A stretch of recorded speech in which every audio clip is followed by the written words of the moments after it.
Good afternoon, everyone. I would like to call to order this public hearing of the Committee on the Judiciary and Public Safety. It is now 12:34 p.m. on Monday, December 11th, 2023, and we are conducting this public hearing in the Wilson Building, room 500, and streaming on Council Channel 13, the DC Council website, and YouTube at CM Brooke Pinto. I'm Councilmember Brooke Pinto, representing Ward 2 and chairwoman of the committee. We have three bills on the agenda today. First, Bill 25478, the Improving Safety and Emergency Response on Transit Corridors Act of 2023. Second, Bill 25-483, the Safe Commercial Corridors Amendment Act of 2023. And third, Bill 25-537, the Whole Government Response to Crime Act of 2023. Each bill aims to enhance public safety within the district. As we work to address the crime crisis we are experiencing, we must consider every piece of our public safety ecosystem and how they're working together to make the district safer. It is so important that residents of the district know that we are focused on the entire public safety system and working to make them more safe. With that, I'll begin with a brief overview with each of these bills, starting with Bill 25478, the Improving Safety and Emergency Response to Transit Corridors Act of 2023. This bill was introduced by me, along with Councilmember Bonds and Fruman on September 18th, 2023. This bill is about creating safe spaces, especially for late night commuters, and preventing harassment, theft, and violent offenses. This bill would establish a 2-year demonstration program, the Transit Corridor Safety and Emergency Response Program, focused on improving the safety of transit corridors and public spaces using emergency communication systems, which more commonly are known as blue light systems, and video surveillance technology to improve access to emergency response and identify violators of district law. To start, one station will be placed in each of the 8 wards with the goal to expanding to more high-risk areas once we accurately determine the success of this program. By integrating advanced emergency communications and video surveillance systems, we not only enhance the responsiveness of our emergency services, but also create a deterrent against criminal activities. For persons who feel unsafe riding public transportation, especially late at night, alternative modes of transportation may create added expenses, while those who cannot afford an alternative may feel they have no choice but to take on additional risk. Prioritizing safety in our public transit hubs is essential for creating a secure, accessible, and reliable transportation system that meets the needs of our passengers while fostering public trust and confidence in the efficacy of public transit. The second bill on the agenda, Bill 25-483, the Safe Commercial Corridors Amendment Act of 2023, which was introduced by me and Councilmembers Henderson, Robert White, Fruman, Nadeau, and Louis George on September 18th, 2023. This bill recognizes the unique challenges faced by our commercial districts and gives the Deputy Mayor for Public Safety and Justice grant-making authority to establish an expanded Safe Commercial Corridors grant program to provide flexible funds directly to local leaders in our commercial corridors. The Deputy Mayor can use this authority to empower eligible organizations to implement evidence-based activities for the sole purpose of promoting public safety and health in our commercial corridors and districts. Small businesses are the backbone of our local economy, and their safety is inseparable from the well-being of our neighborhoods. By empowering local organizations with grants, we enable them to address public safety and health issues in a targeted and evidence-based manner. Businesses of all sizes across the district have experienced concerns regarding the impact of crime and violence on the health and safety of their employees and their ability to successfully operate their businesses.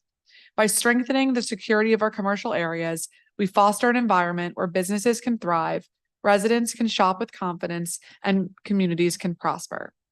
This bill encourages collaboration, innovation, and community engagement, key elements in fostering a sense of security and well-being. I'm also pleased to report that the pilot version of this program that we established in the budget this year now has the applications live for it. As a reminder, the pilot program was for neighborhoods in downtown Shaw and Adams Morgan, and the Deputy Mayor for Public Safety and Justice is having a briefing tomorrow on that application process, and we look forward to seeing how this can be implemented and hopefully expanded to all of the commercial corridors in our district in all 8 wards. The third and final bill we'll be discussing today is Bill 25-537, the Whole Government Response to Crime Act of 2023, which was introduced on October 26th, 2023 by my colleague, Councilmember Robert White, along with myself, Councilmembers McDuffie, Allen, Parker, Nadeau, Trayon White, Lewis George, Fruman, and Chairman Mendelson.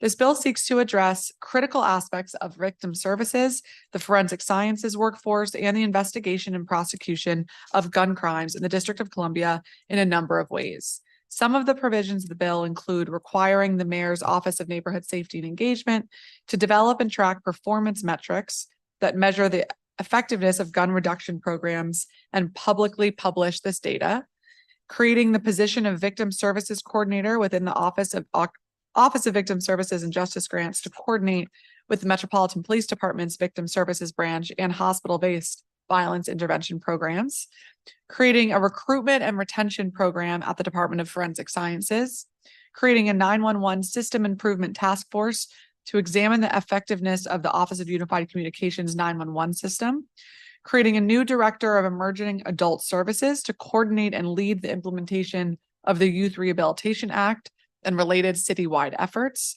and creating an engaging hospitality and crime prevention working group to recommend actions the district and hospitality industry can take to reduce and prevent crime in the district and the district's commercial corridors. These three bills collectively represent the commitment we have to develop proactive, integrated strategies that address the multifaceted nature of the safety challenges we're experiencing in our city. They signify our dedication to fostering an environment where residents can live, work, and thrive without being in the constant shadow of crime. I do want to note that the witnesses from the executive are not able to join us today. So at the conclusion of our public witnesses today, we're going to reconvene to another date when we can hear from our government witnesses, as it is very important that they are part of this conversation as we contemplate the legislation before us. With that, before we turn to public witnesses, I will turn to my colleagues for any opening statement they may have. I will start with Councilmember Robert White. Thank you, Chairperson Pinto, for convening this crucial hearing and acknowledging the urgent need for collective action to address the escalating crime in our city.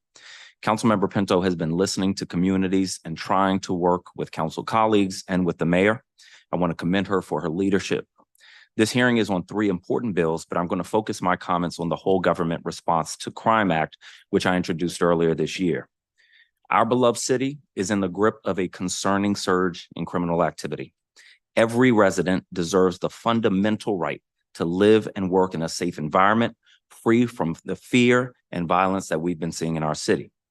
The statistics for 2023 are alarming. Violent crime is up 40%, over 250 homicides, which includes about 20 children. That's 33% more homicides than last year, and a rise in carjackings and firearm recovery so sharp that people are looking over their shoulders in a way that hasn't happened here since the 90s. Things are bad. At the heart of the issue lies a broken public safety system, not due to the efforts of law enforcement, unfortunately, but due to a lack of strategic vision and effective management from the mayor. Mayor Bowser's finger pointing and rhetoric are not only inaccurate, but irresponsible. If we're not careful, it will lead to legislation based on false rhetoric rather than addressing the core issues. Comparisons with other major cities underscore that the breakdown in our public safety system is unique to DC.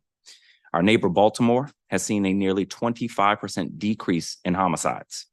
New York City has decreased homicides as well. DC has seen an increase. The council has been polite and not correcting the mayor, but enough is enough. We cannot build on top of a broken public safety system. If people call 911 an emergency and can't get through or their call is dropped, you cannot get the people responsible. There is no accountability. If the police respond, but we don't have a working forensics lab, then we can't hold people responsible. The U.S. attorney spoke to the council last week and said they cannot prosecute many cases because we don't have a local forensics lab.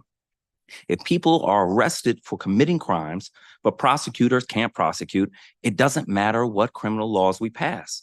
And if we can't stem the rush of guns flowing into the city, we won't stop homicides. To make our city safer, consequences have to be consistent.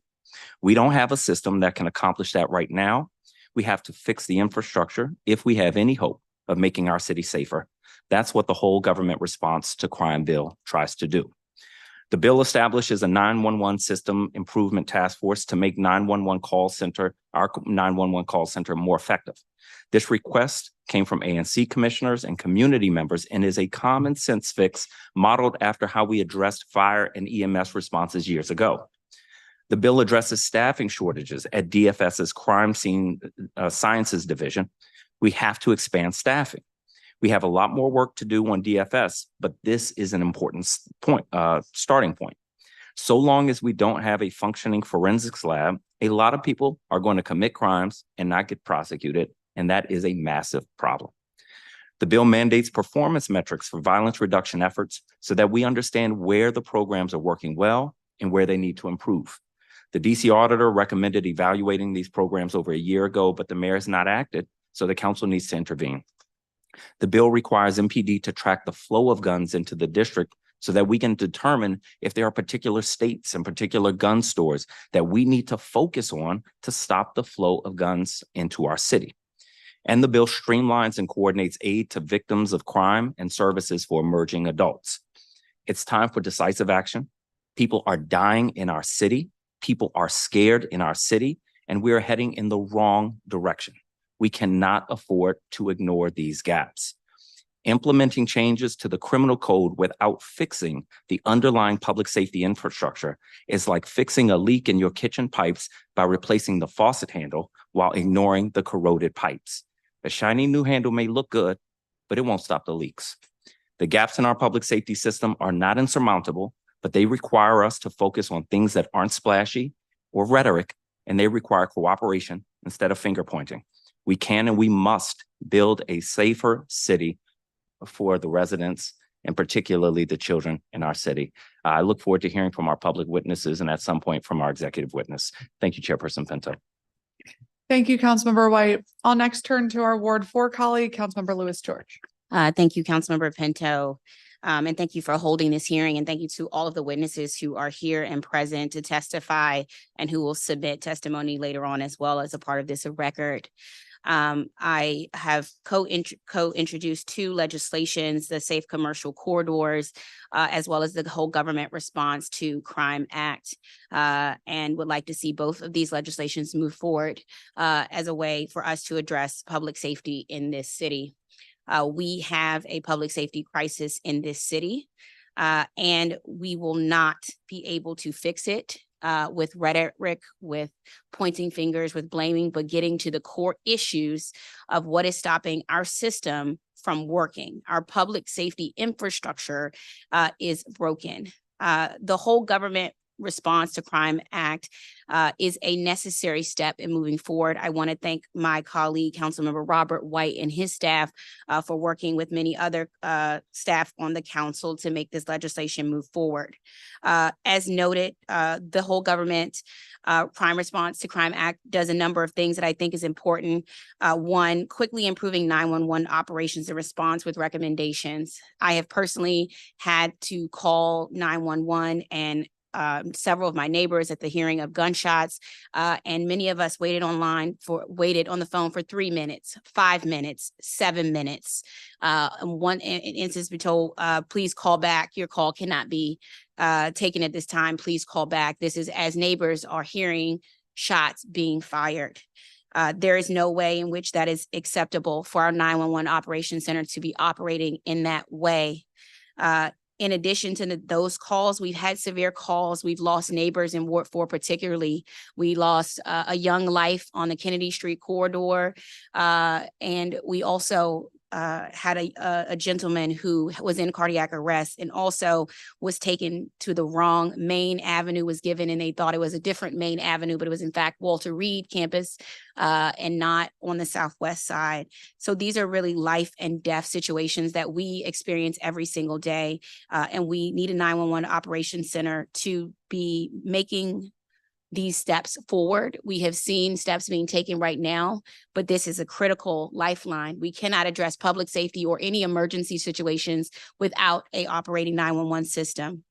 I cannot say enough about DFS, Department of Forensic Sciences, and expanding staff and talent there. As many of you know, I served as a prosecutor here in the District of Columbia prior to being at the council. I can tell you that we cannot prosecute any cases with the fidelity that we need to prosecute cases with without a operating forensic crime lab. Swift prosecution and enforcement is the biggest deterrent, and yet we cannot do that here. Many times on many cases, what happens is soon as a case comes in, we have to order our crime lab to be able to get information, gun cases, sexual violence cases, drug cases. All of these require a forensic lab that operates and to get that evidence back timely. When we do not have that operating, we cannot do our job as a city. We are different than every other jurisdiction because we don't have a district attorney's office. I previously worked at Philadelphia District Attorney's Office. We don't have a local district attorney office in that regard. And so we are at a huge disadvantage. And this is why we have to focus on what we can do. And what we can do is expand staffing and talent at DFS and bring in the necessary people that we need to be here to correct those this deficit. In January, we will find out whether we have been reaccredited in a certain type of forensics and certain fingerprints, but we will still need the support of several other forensic labs to get information back. And when I say that, that means we send out evidence to Idaho, Kentucky, New Jersey, California, Texas, and say, hey, could you please get us this evidence back so we can bring a case? And many times they have to put their jurisdiction first. So if we send it to Texas and say, can we get this back? Texas is going to prioritize Texas cases first, and then they will get to the District of Columbia. Tracking firearms flowing into DC are so important. We hear people say, oh, where are the guns coming from? How are they getting here? And people will throw out stuff, oh, or they're coming from Virginia, or they're coming from Atlanta, or they're coming from this location. We don't have a definitive answer where the guns that are coming into our city are coming from. We also don't know how they are getting into the hands of our young people. These guns in a normal purchase of guns that would be purchased in that way cost thousands of dollars. You're talking about guns, a $10,000 gun being used in a location where, people don't have the funds to be able to even buy groceries. So how are they not only getting the guns, but how are young people getting guns in their hands, period? We don't have an answer. And so until we start tracking this, we'll never be able to solve it. We're just moving. We're just, spouting out, well, we think it's coming from here. We don't need to guess. We need to know. And the only way we know that is we require the executive to track this information. And lastly, I think is the most important is creating a full-time victim services coordinator to connect residents with resources. My team, after shootings in our ward that involve people or significant property, will go out, knock doors of neighbors and say, hey, we're here to support you. Can we connect you to services? And I can tell you, many people do not know about the services that the Office of Victim Service and Justice Grants provides, or it's a cumbersome process to get the support they need. So when they need help with burial services or they need mental health support, if their family wants to explore ways in which they can pay for some of the grievances. I've had families who've had bullets go through their window and not know who they can turn to. Everyone talks about how we need to care about our victims. And if we care about our victims, we need to help them coordinate and deal with our government in a non-bureaucratic way where we make it easier for them to get the services they need. So I think creating this full-time victim services coordinator position is a step in the right direction because we need to make sure we are taking care of our community. Trauma begets trauma. And so if we don't interrupt that cycle, if we don't treat that cycle, we will get nowhere. So I want to thank my colleague. I want to thank Chairwoman Pinto. I hope that the whole government crime response to Crime Act of 2023 will be marked up swiftly and will be passed swiftly because our city desperately needs our public safety infrastructure to work and to work well. Thank you. Thank you, Councilmember Lewis George. We'll next turn to our Ward 1 colleague, Councilmember Brianne Nadeau. Thank you so much, Madam Chair, for holding this hearing. It's so good to hear from my other colleagues as well on this really important issue. We all deserve to live in a community where we feel safe, no matter which ward or neighborhood we live in. I'm raising a family in Ward 1, and like everyone, my family's safety means everything to me. And that's why I've been so concerned about the ongoing violence in the district and in our ward. More than 90 people testified at your hearing 2 weeks ago on the Mayor's Act Now crime bill. More than 100 people attended my recent town hall with Police Chief Smith, and another 350 joined online. It's no surprise. People are scared and angry, and they want to know what the mayor, the police, the council, our federal partners, all of us are doing about violence. No one piece of legislation is going to magically reverse the increase in crime or get us out of this situation. Even passing all of the measures we're considering won't work if we don't fix the tools that are already in place and not working, like the failing 911 dispatch center, the unaccredited crime lab, and the U.S. Attorney's low prosecution rate. This is what I like about Councilmember Robert White's whole government response to public safety. It takes a comprehensive approach that would unify the city's multi-agency response. It looks at the tools we already have, such as the 911 dispatch center and the crime lab, firearms tracking data, and more, to make sure the agencies and tools we have work better and work in tandem. Because in the end, if we have agencies and organizations and elected leaders working in silos and not working together, we'll be limited in what we can accomplish. It may not always look like it, but my council colleagues and I, working with the mayor, executive branch agencies, the police chief, the U.S. attorney, the DC attorney general, and countless partners in the community, are collaborating to make sure these tools are operating at their maximum potential. I'm also interested in the other two pieces of legislation in today's hearing. I'm especially glad to see the Safe Commercial Corridors legislation before us. It's the permanent version of the legislation I helped fund to give financial support to the bids and main streets to implement public safety solutions, and something the Adams Morgan bid in Ward 1 has already developed plans for and intends to request. And I'd like to say publicly, I appreciate the tireless work of Councilmember Pinto and her staff over the past 11 months, pushing for action on public safety, for bringing ideas to the table. All of this cannot take the place of the work we've been doing for years now and must continue to do, investing in prevention. Clearly, it's better to prevent crime from happening than it is to respond to it afterward. Crime, including violent crime, happens for a wide variety of reasons, and we need to work on all fronts. This is why I've made big investments in mental health and substance use disorder services in Ward 1, and I've supported them throughout the district. These have a direct impact on crime and in supporting law enforcement, who will tell you they want other professionals dealing with these situations. The year 2023 has been sobering when it comes to public safety. Like my colleagues, I'm committed to collaborating with the mayor, U.S. Attorney, DC Attorney General, other public safety agencies to explore all possible solutions. Residents expect that of us, and rightly so. Thank you, Madam Chair.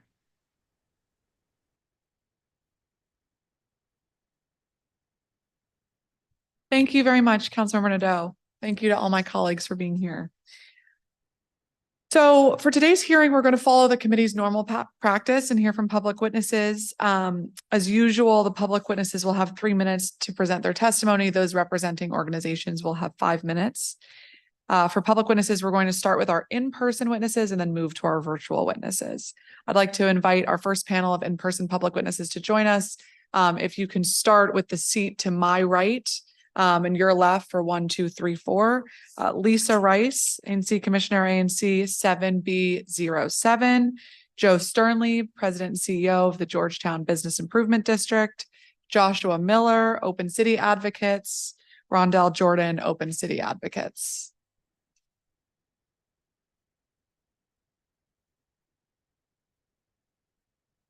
Welcome to all of you. Thank you for being here. And don't forget to turn on your microphone. It should be red as you speak. There you go. That's okay. Commissioner Rice, please go ahead when you're ready. Good afternoon, Chairwoman Pinto, Council members Louis George, Nadeau, somewhere out there, and Robert White and other community members. My name is Lisa Rice. My pronouns are she, her. a Ward 7 resident. I'm the Advisory Neighborhood Commissioner for Single Member District 7B07, representing neighborhoods of Penn Branch, Fort Davis, and DuPont Park. In 2015, my husband and I renovated the home we now live in, which my parents built in 1964. So I'm sort of an OG, I would say. My son is a first grade DCPS teacher in Ward 8 at Stanton Elementary School, where earlier this year, gunfire erupted from a nearby parking lot and pierced a classroom window, shattering all remaining sense of personal safety that those students, faculty, staff, and school community may have had prior to that incident.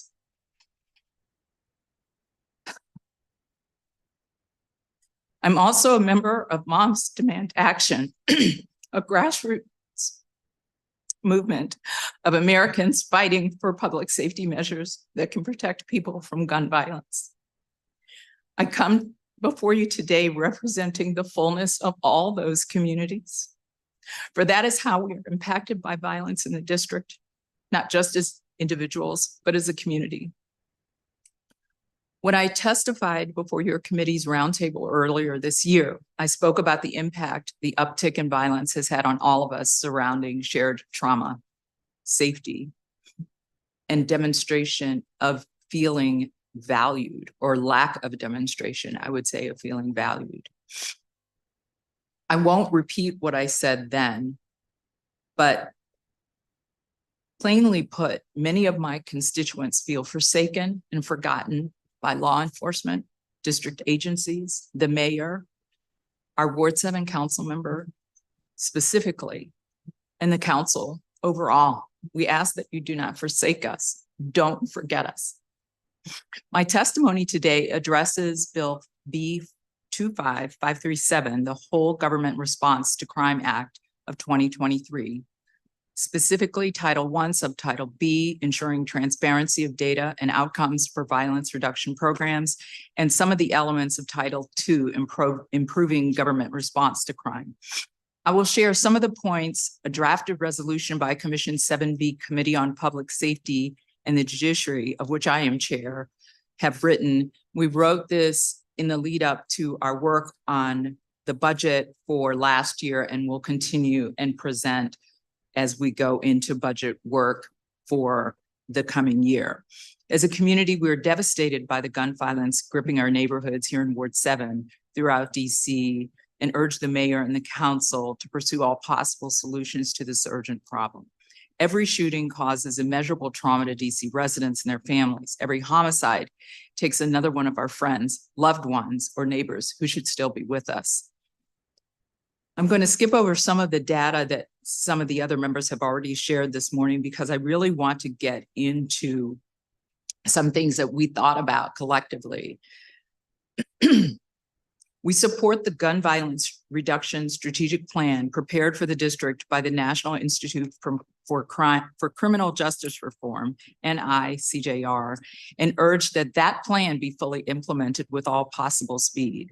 We believe, as part of a comprehensive strategy to fight gun violence, the district must continue to robustly support its growing network of community violence intervention, CVI programs, to ensure that residents can see the true impact of these programs over the long term, rather than cut funding for them during a devastating period of increased gun violence. We know that these programs are evidence-informed and have made measurable progress in reducing gun violence across the country. This essential work must be led by members of our community, as they are closest to the problem at hand and know what's best for their neighborhoods. How much? 30 seconds. 30 seconds. All right. I won't get into all the numbers, but we support restoring $5 million to the programs within the Office of Neighborhood Safety and Engagement, restoring them back to the approved levels for the 2023 budget. That includes $100,000 to Pathways, $3.5 million to Violence Interruption Program, $400,000 to the ONSE Leadership Academies, $430,000 to Family and Survivor Support Programs. I will present the rest of the testimony with other details of budget restoration with agencies and assigned numbers that we recommend for grants in my written testimony. So I thank you all for your time today and for your careful consideration of the impact gun violence is having on the people and the families of our community. I appreciate the opportunity to speak with you today. Thank you very much, Commissioner Rice. Joe Sternleaf from the Georgetown Bid. Good afternoon, Chair Pinto and Councilmember White and whoever else is out there listening on Zoom, and the council staff. My name is Joe Sternleaf. I'm the CEO of the Georgetown Business Improvement District, and I'm here today to testify in support of Bill 25-483, the Safe Commercial Quarters Amendment Act. Let me start by thanking you for introducing these bills and holding this timely hearing. The Georgetown Bid manages the public space in the largest contiguous outdoor shopping district in the Washington region. We have approximately 450 storefront businesses on several miles of block face. We host approximately 12 million annual visits from people who do not live in the neighborhood, about the same as the Wharf, Union Market, and Bethesda Row combined. Over the last several months, the number one concern I've gotten from our members is public safety. I won't regale you with the specific stories I'm hearing, but they're not pretty. Despite the fact that Georgetown remains about the safest neighborhood in the city, retailers and restaurateurs who have eyes on their stores and on our streets throughout the day and evening report increases in shoplifting, threats to their employees, and troubling behavior in their stores and on the street. We support the Improving Safety and Emergency Response to Transit Quarters Act of 2023. However, I'm here today primarily to talk about the Safe Commercial Quarters Amendment Act, which will extend the existing program and provide grants to organizations like ours with needed funds to address these concerns. The Georgetown Bid would spend grant funds to hire a full-time bid security coordinator to implement three primary initiatives. First, the bid security coordinator will organize a communications network among existing security personnel who currently work independently and communicate only with MPD through the 911 system.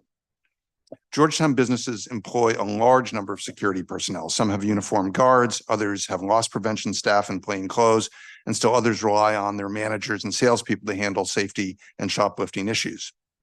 In total, our national and local retailers, hotels, and restaurants spend literally millions of dollars annually on security. However, the existing hub and spoke system limits information sharing, deterrence, arrests, prosecutions, and case closure. The better way to quickly address issues is to create a network approach where security personnel look out for their own and their neighbors' establishments.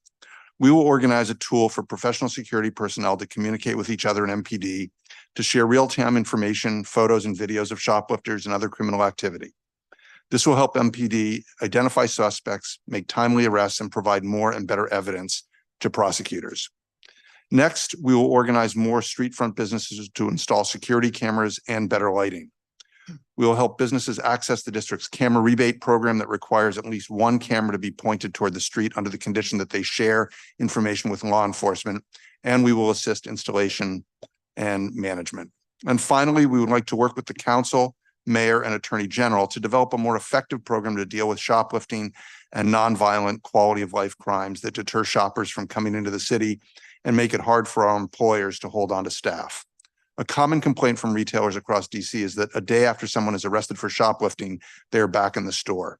This is because the wheels of justice work slowly, courts and jails are dealing with more serious crimes and criminals, and the punishments for shoplifting and quality of life crimes are viewed by prosecutors and courts as disproportionate to the crime. We think the better way to deter and punish most shoplifting and nonviolent quality of life crime is to increase the likelihood of getting caught, swift and certain prosecution, and dependable consequences that are proportionate to the offense.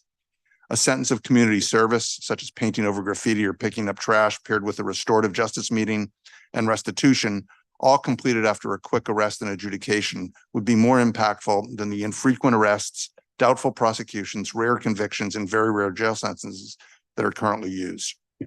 Again, on behalf of the BID's 1,000 business members, thank you for addressing our concerns with this bill.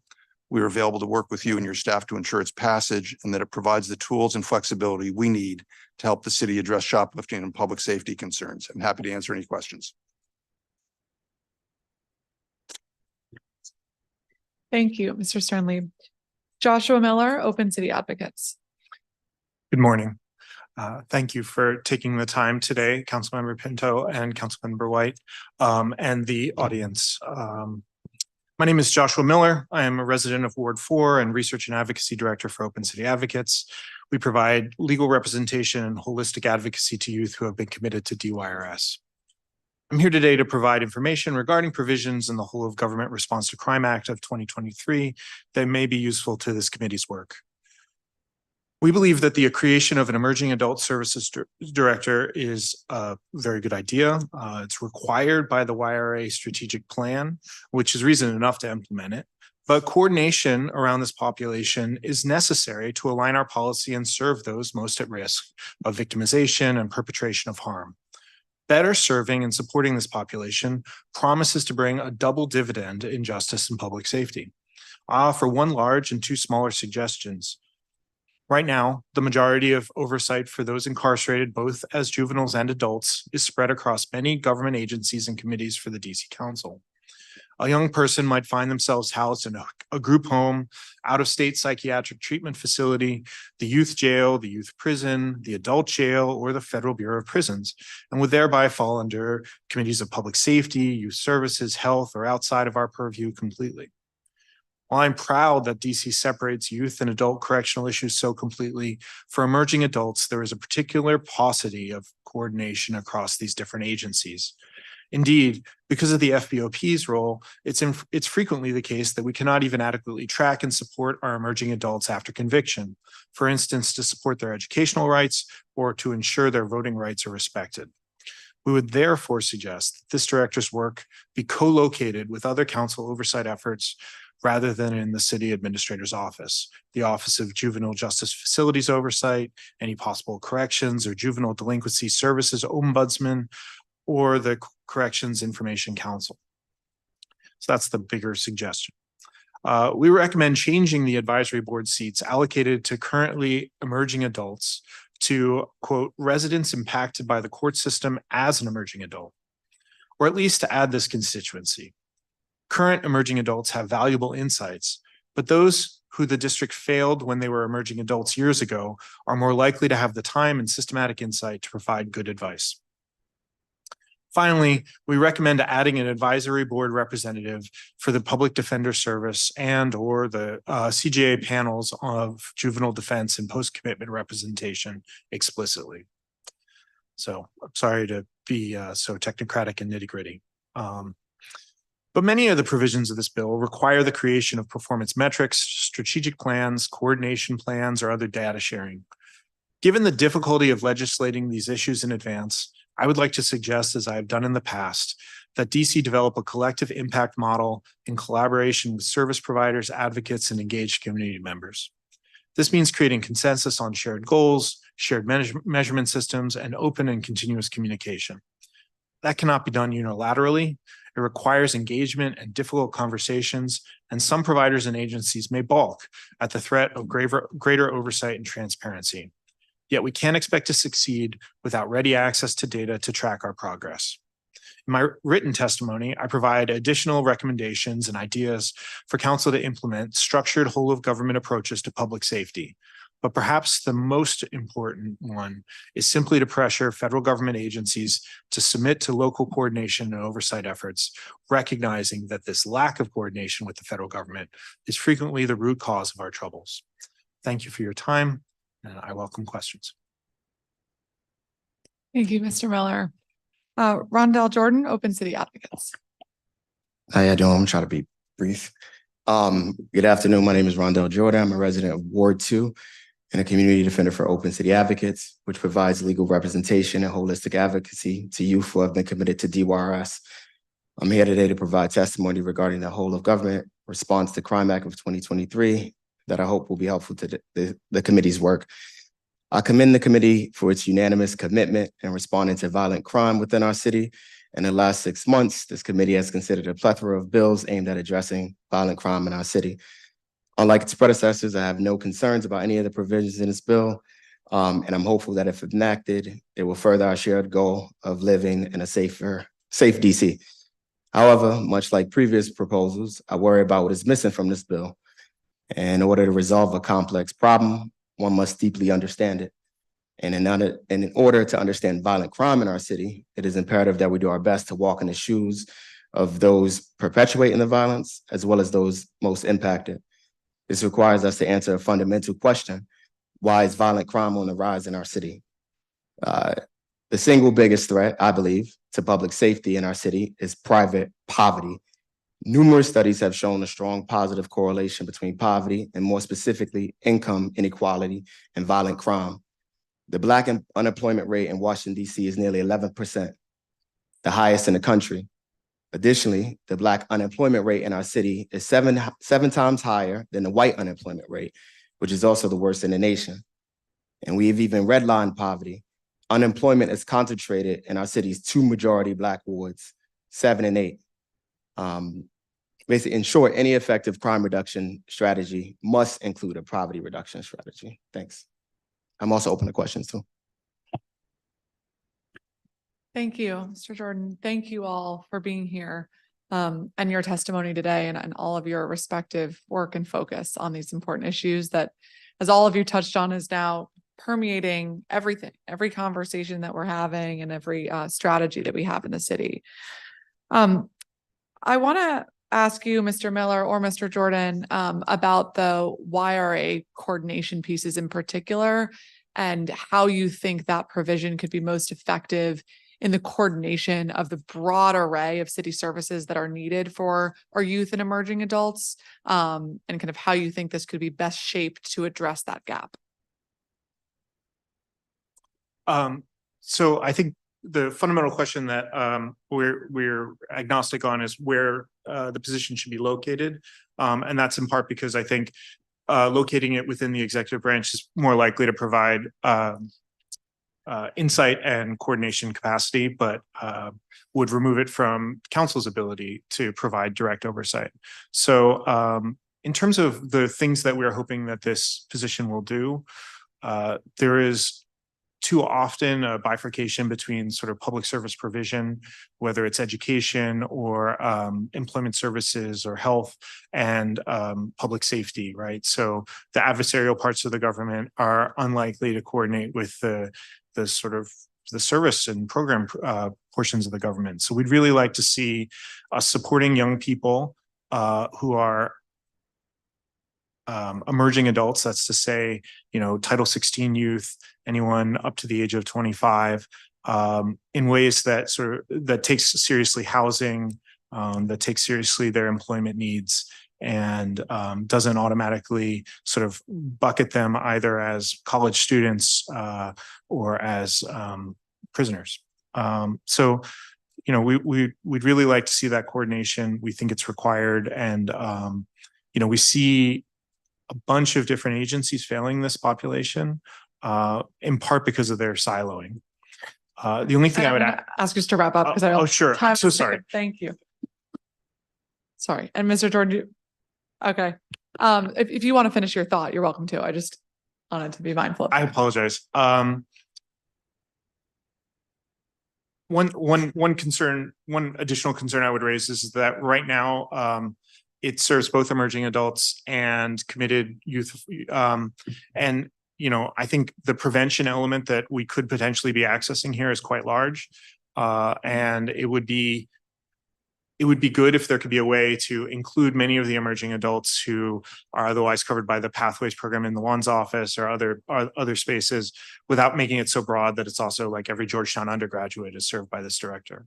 Thank you. Okay. Thank you. Mr. Sternlieb, I'm interested in this idea of a network to share real-time data. And as you may have seen, the mayor announced last week a new partnership with MPD and our federal partners around some more real-time data. And some of that best practice was gleaned from visits to New York and other jurisdictions around the country. In terms of this specific grant, is this something that you believe the bid would be able to implement under this program now, or would need additional coordination or support from the government to get off the ground? I think there are two ways to approach it. One would be to do it independently. which would provide quite a bit of improvement to what we currently see. And the other would be to coordinate it closely with MPD, which would be preferable. I think that MPD individual officers and leaders have an interest in closer coordination and networking solutions like this. But I think they'd also like some permission and cover from the council to actually engage, so that to the extent that the council could, and I'm happy to talk with you about this offline, sort of do some noodling about how to do it. But we know from anecdotal evidence that we've collected over the years that when the police are directly networked with the retailers and others, they can often get to a place before the 911 call even comes in if they're in the neighborhood and patrolling. 911 has, as you heard earlier from the council members' opening statements, has some issues. We always encourage people to call 911 first before they call anybody else, including their neighbors, just to get into the system.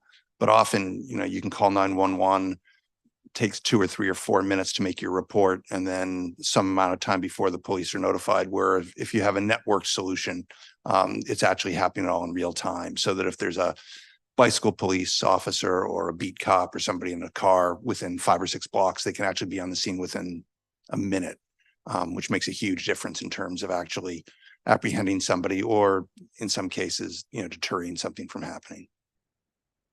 Does that answer your question? Yes, thank you very much. I'm over time. Let me turn to Councilmember Robert White for a 5-minute round. Thank you, Chairperson Pinto. Thank you so much to this panel. Let me start with Joshua Miller. I appreciate your recommendations and really want to think through those. I think there's a trade-off no matter what direction you go. The other side of the trade-off I worry about, that I wonder if you have perspective on, is that our oversight bodies like the Corrections Information Council and CJCC, they provide good recommendations, but they don't have the teeth or power to enforce. The people in administration, they may be less likely to act, but they do have the power to enforce. What's your thinking on if this bill moves forward, or if this aspect of the bill moves forward, how we should think about that trade-off? So I would like to see, I generally prefer the legislature, the council exercise strong oversight. And I think that means that, the executive branch already has a lot of different ways of mobilizing, organizing, coordinating. Its ability to do that is not limited by the absence of this position. This does certainly prioritize that for the executive if the mayor's office wants to do that. So I see the value there. I also think data sharing is much easier if it's inside of the city administrator's office. The flip side is that I think I have observed the council often feels unable to properly oversee its agencies. You get information once a year. It's not always a smooth. The performance metrics that agencies provide for themselves and sort of pat themselves on the back on are often sort of moving backwards from the year before. And so I guess I would sort of, speaking for myself and for my organization, I would say we would like to see you able to exercise that oversight ability better, right? With more teeth of your own. I appreciate it. Commissioner Rice, really appreciate your testimony and your perspective. So thank you for sharing that. Like you, I believe that violence intervention efforts are very important to a holistic public safety approach in our city. But like any other thing we do, I think we can get better as we go. And we have to think critically about this. As we digest your testimony, we need more funding for these violence intervention programs. I think that's exactly right. and more, which means more support for developing the violence interrupters, more support for their mental health, because the things they're doing day in and day out undoubtedly have an impact on their mental health. But we also need to make sure we have an understanding, the government and the public who are funding them with their tax dollars, that the money is going where it's supposed to go, and that they are accomplishing the right things and improving as they go. Do you have thoughts about, if we increase the amount of money for violence intervention, how we might look at measuring their impact?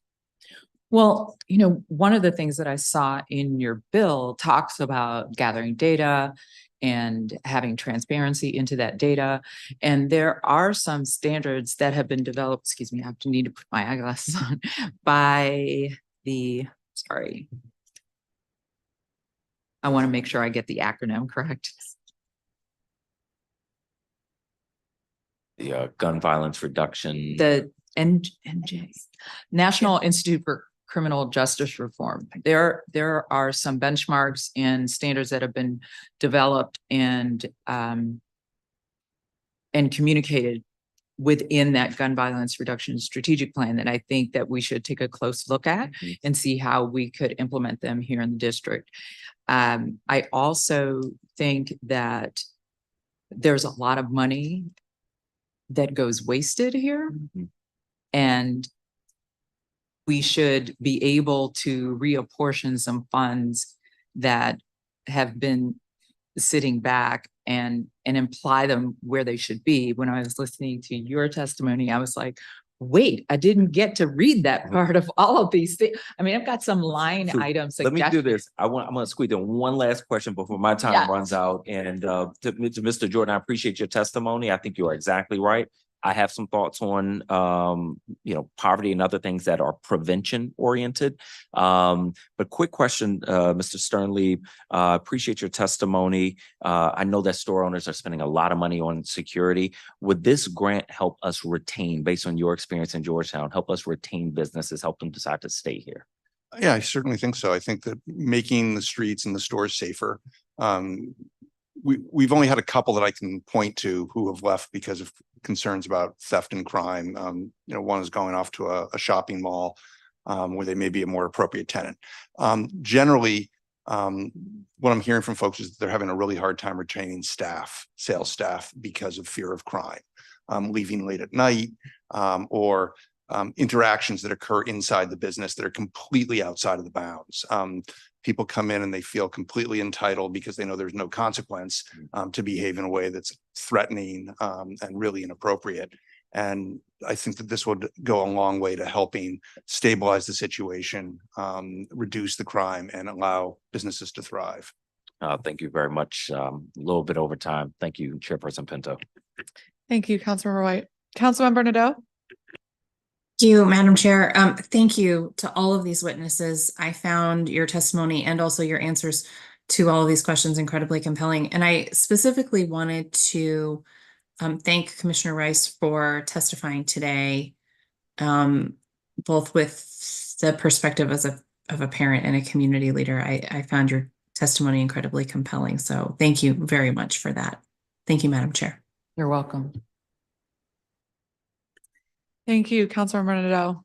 Thank you all for being here. Appreciate it. All right, we are now going to call our next panel of in-person public witnesses. Commissioner Kevin Rapp from ANC 5E05, Roger Marmette, Peace for DC, Cindy Athy, Precision Wall Tech, Inc., and Margaret Cooper, Duval, Public Witness. Again, if you can start, yep. 1, 2, 3, 4. Is that perfect? All right. Commissioner Rapp from ANC 5E05, please go ahead whenever you're ready.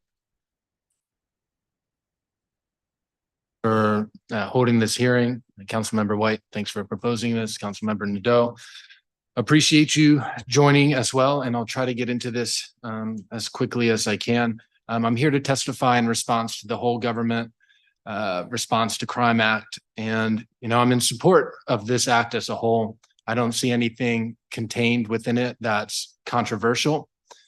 However, as I discussed with neighbors and some fellow witnesses today, I don't think the bill goes into enough depth. Much of the scope is broad and lacking specific details that are readily available. In a few places in the bill, there are policies or procedures that relate to specific organizations, but those organizations are not identified. Some portions of the bill contain repetitive policies or information reporting, which will lead to additional paperwork and bureaucracy instead of simplified solutions and communication, which I do believe is the overall intent of the bill, which is awesome and much needed intent. Councilmember Lewis George mentioned that our whole government public safety infrastructure is broken. While I don't think that's necessarily the case, I think a leading reason for the troubles that we have within our government public safety infrastructure is it's outdated. And I think we're addressing some of that here as well. I really appreciate the attention to coming up to speed with our forensics lab. I had a personal experience where a police officer did not have the tools available on hand when my home was robbed. And there were some items that were discovered in an alley, but he didn't have the items on hand to do the forensic work at the time. I think we should look into AI technology when we're looking at some of this information about perhaps having a AI technology office, a coordinator. I haven't seen much of that identified. And I think when we're looking at a whole government response, there's a few things that we can look at with AI technology. There's probably actually a lot of things that we can look at. But a couple of things I just briefly wanted to touch on were using it to identify guns, scan social media for pertinent content about guns and criminal activity, as well as for the sharing of information across certain government agencies. You know, if we have 70 different platforms for 50 different organizations or whatever it is, if we can use our AI technology to scan the appropriate information that is shareable and then conglomerate that together so that our agencies can work better together, if that makes sense. Going back to cameras and technology, we just have to look to Florida. There's a school there, as well as a museum that's using technology that works with the existing cameras that they have. And that technology, I don't believe we have it right now. That technology has the ability to identify guns, and it provides alerts within seconds. You know, we talked about the command center that the mayor is considering putting in. We're not going to have enough staff to identify all of the crimes and cover all of the cameras in our city that are operational. And that doesn't even go into the, sitting down with Assistant Chief Kane to go over data and technology. I don't think we have enough cameras that are doing this work as we speak. There's about 50 cameras that have the ability to identify license plates in real time. I'd like to see a few more of those. And when we're talking about guns, we had 3,100 guns recovered last year. That was told to us on January 21st by the former chief of police, Conti. That information is already available. MPD provides that information. So when we're looking at a report on January 1st, why don't we mention MPD providing that information to the mayor's office, and then it could be reported on our website? I don't know why that's necessarily the mayor's responsibility to come up with that information, or maybe that's what's intended, but it's just not identified in the bill. And I just wanted to harken back to the cameras in the schools in Florida. It costs about $40 to $70 per student per year. I know I'm running out of time here. And then just to touch again on scanning social media for pertinent content. We've seen prolific amounts of posts from a lot of the individuals that are committing crimes in our city, that if we're able to monitor those in real time with the appropriate technology, maybe we can solve some of these crimes and address them in a quicker manner. Thank you, Commissioner. Roger Marmette, Peace for DC. Good afternoon, and thank you for hearing my testimony. I am the founder and board chair of Peace for DC, a 501c3 organization that believes reducing violence is foundational to progress on every other issue in our city. The headline this morning was that murder is plummeting in 2023 in the United States in cities large and small, with the exception of Washington, D.C. and Memphis. And as you know, the spread of homicide and violent crime is disproportionately borne by small segments of our city. However, in neighborhoods like Golden Triangle, Shaw, the H Street corridor, we have seen assault with a deadly weapon and homicide double. So I can tell you personally that violent crime can touch anyone at any time, because my son gave his life just driving across the city. These three bills are positive and strong because they push forward data, science, and evaluation and address some of the missing pieces and transparency that is lacking in the city. But as a couple of you have mentioned, what we really need is broader system change. And what we're doing is not working. Specifically, I can have a small amount of concern about some of the measures creating more silos within the executive. I believe that the safe commercial corridors link to hospital violence interruption. I'm sorry, the safe commercial corridor grants are a good move, but they should work in coordination if there is an existing VI team. We have 33 neighborhoods with violence intervention. And so where we have overlap, we need to create the glue between the different aspects of outreach. I have a fear of advisory boards and the lack of teeth in them, but performance metrics called for here are really strong. I have a couple of suggestions of additional metrics that must be included. Are the individuals who we have worked with through any of the number of different agencies or outreach still alive? Have they been incarcerated for a violent crime? And have we engaged in cognitive behavioral therapy with those individuals to try to affect behavior change? Again, I think the hospitality industry work is important, but it has to have glue to other areas. As you know, my son paid the ultimate price for our lack of coordination here in the city.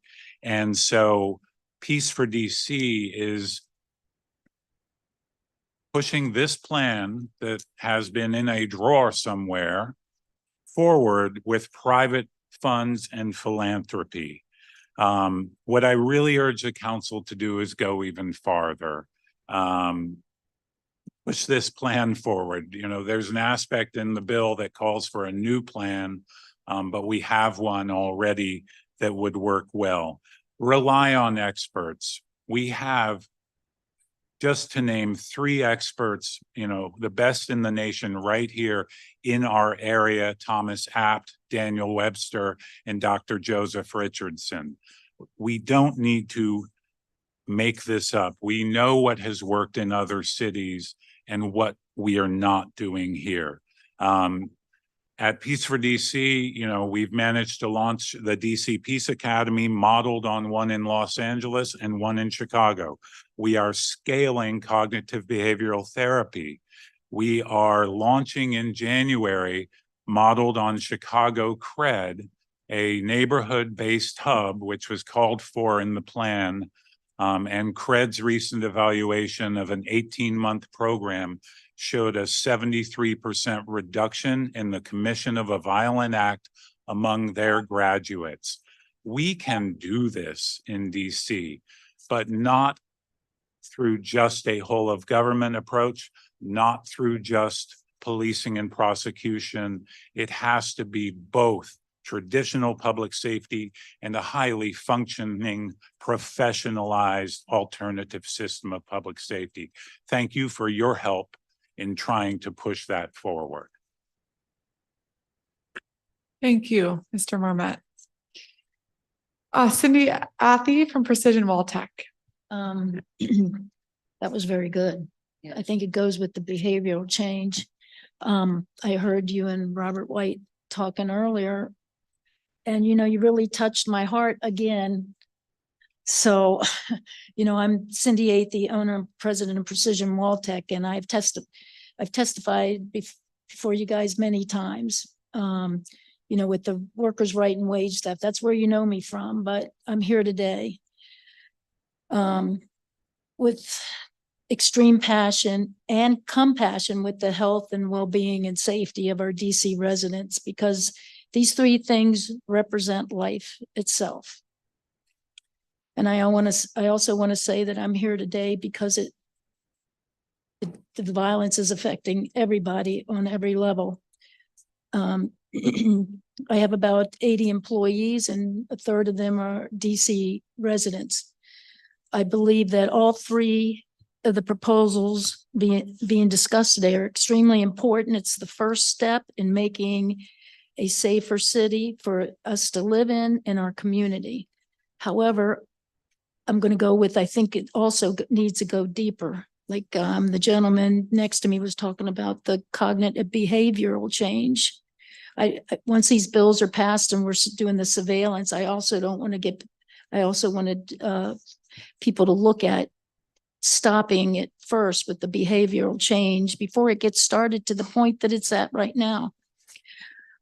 So on October 5th, 23, a DC resident, Jamie Cooper, who was shot and killed at the age of 36. And I put his celebration of life in front of you so you could get a feel for what he's like, because you can see it in his face. Jamie was a father, a son, an uncle, a friend, and an employee of Precision Wall Tech. Jamie was an excellent employee, and Precision was grooming him for a leadership role within our company. Jamie was a role model for the Black men and women coming into our industry, and he was truly a true example of someone who worked hard, was extremely approachable and well-liked.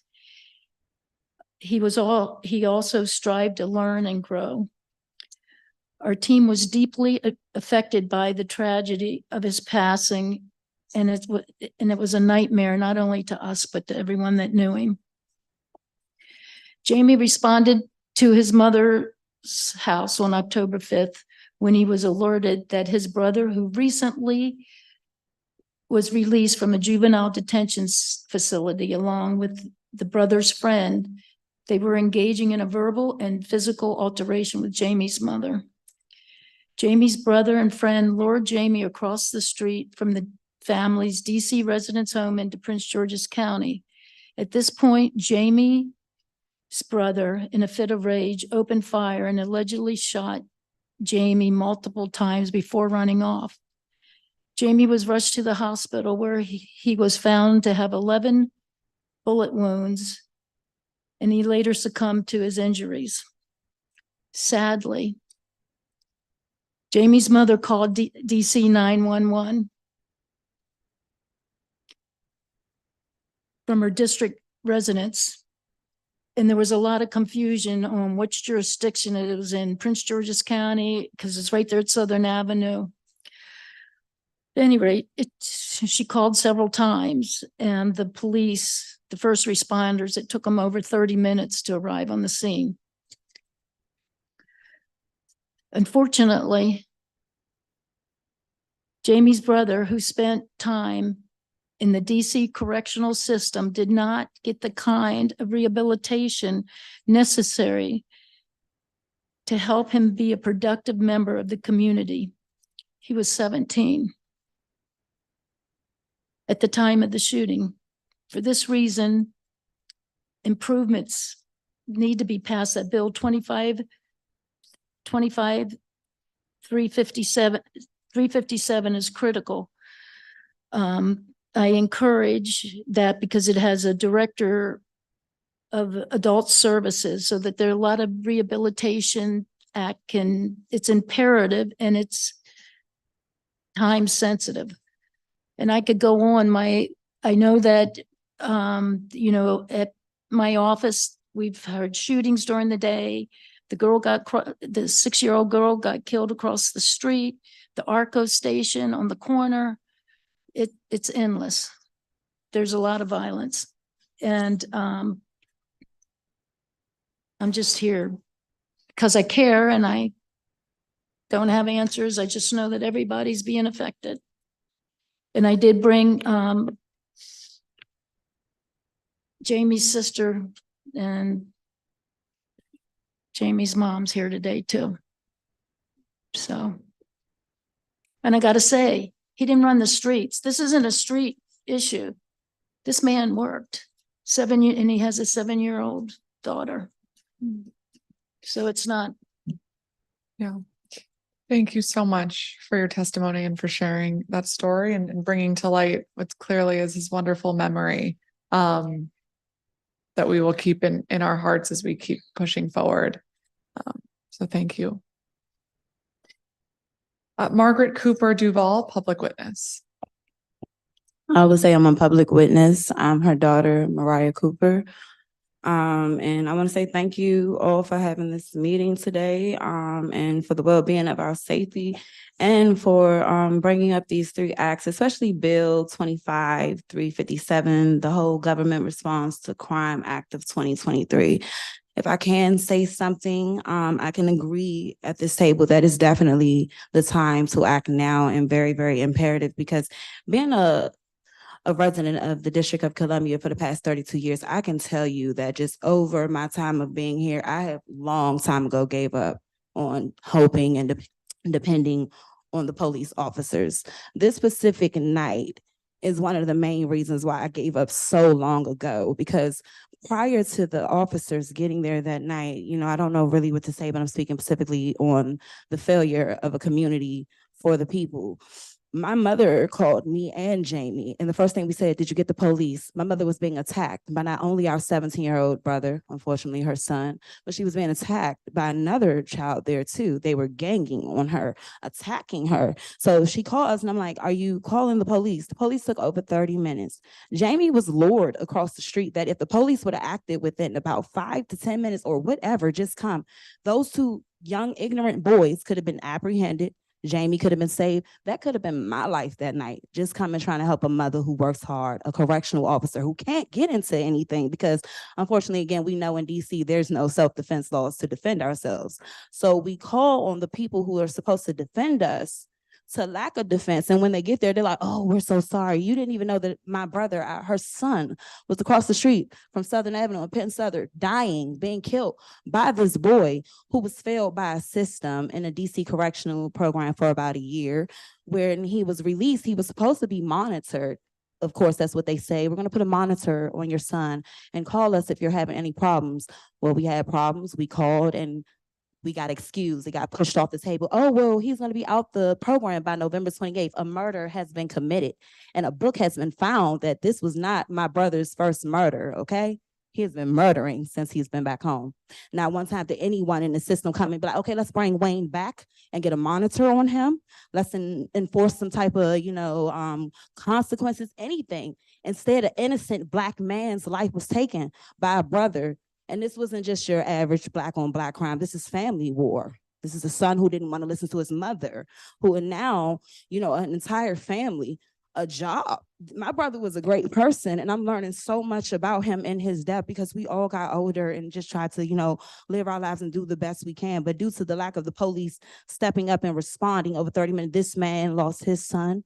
My mother lost her son. We're going to keep losing people by the minute, by the hour. I don't mean to go on, I want to, but we're going to keep losing people until this city has compassion for the community. And it's not just about Black on Black crimes or anything. It's about people on people. If we take the black on black off and just focus right now, we will see that right now, this is a problem for all of us. We are all scared. I don't let my kids play out back anymore because we live next door to a rap building where there are drug infestors who are trying to rehabilitate, but they're whistling outside the window. So I feel threatened. They talk to me disrespectfully, take over my parking. I don't call the mayor. I don't call the police. They do nothing about it. So what did that recall me doing? I left my home for a year to go live in Kentucky just to get away because I got tired of my peace being disturbed. And I just came back and I'm still battling with it. And it just breaks my heart that we can't depend on this city. And we can't depend on ourselves either because we'll go to jail. We'll lose everything. And I'm a mother, you know what I mean? And I just think it's so sad. And we definitely feel failed as a people. I'm speaking for the Black people in the hood, not just the great wards, but everybody that's forgotten about. Jamie came from a hood and it's a true struggle story, but he grew better than that. He had something worth living for, a really honest life, and it was taken by a minor who was unhappy, suppressed. They have no programs, you know, for anything for the youth. So I think our youth are angry right now. They're poor. They have no one to look up to. You know, the police officers don't care. And it's just unfortunate because it's more than a gap. We're in a big old black hole as a city. Well, thank you very much for sharing your personal story. I am so sorry for what your family has gone through. It is heartbreaking. It is unacceptable. And I really appreciate your courage in being here today to push us forward so we can try to ensure that this doesn't happen to anybody else in their memory. And thank you all for being here in your testimony. As we think about ways to better coordinate when, you know, you talk about somebody being released and meant to be supervised, but that's not really being met, or when warning signs are being communicated to law enforcement, but that's not being followed through on. How do you think we should be better coordinating that information sharing so that when somebody does call to communicate that there is an issue, there is appropriate follow through? I think people just need to care again, because at one point in time in the 90s coming up, they responded. You know, they came within 5 minutes. At one point in time, you could not call officers and not get a call back if you hung up. They immediately, hey, what's going on? Is everything okay? Are you sure? Oh, we're still going to send someone out, you know, just to make sure, you know, and then they'll come investigate and do their job. But now where we are, no one cares anymore. No one has compassion. No one's being held to a certain standard. There's no write-ups for what took you over 30 minutes to get to that family.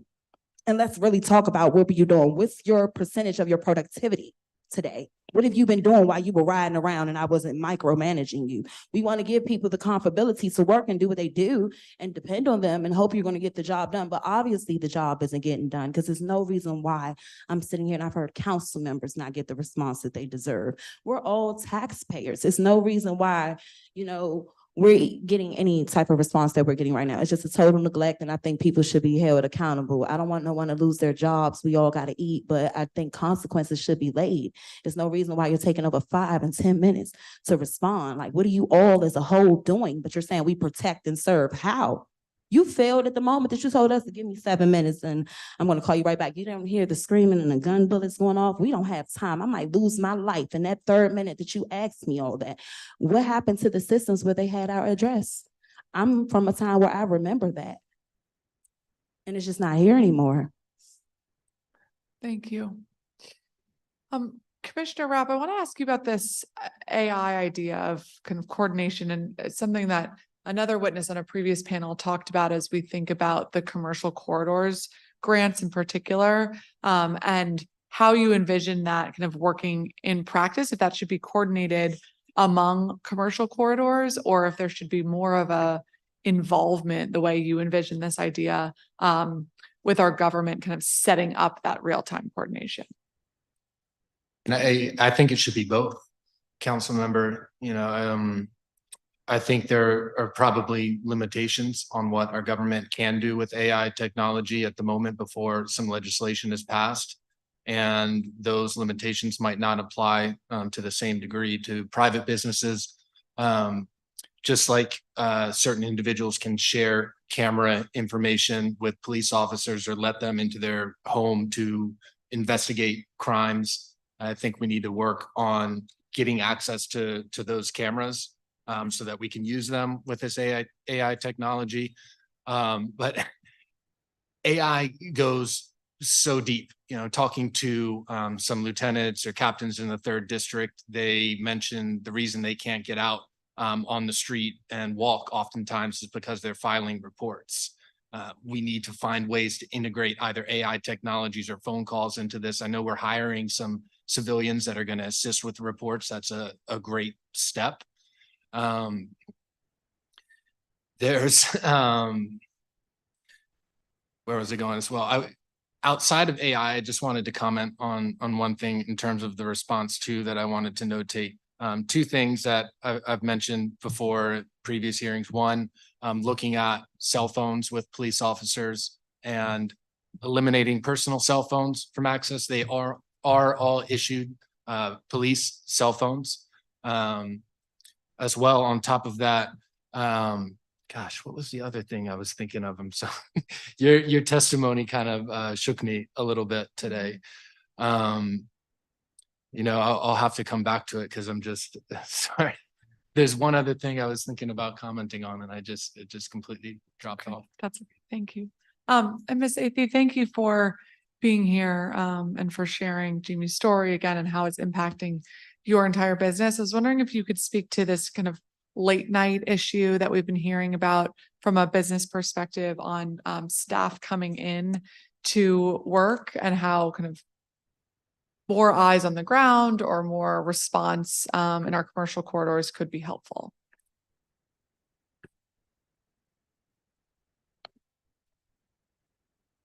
Are you talking about well, what happens is you have to have flex hours. People shouldn't be there at night, although I stay there at night because I gotta work. And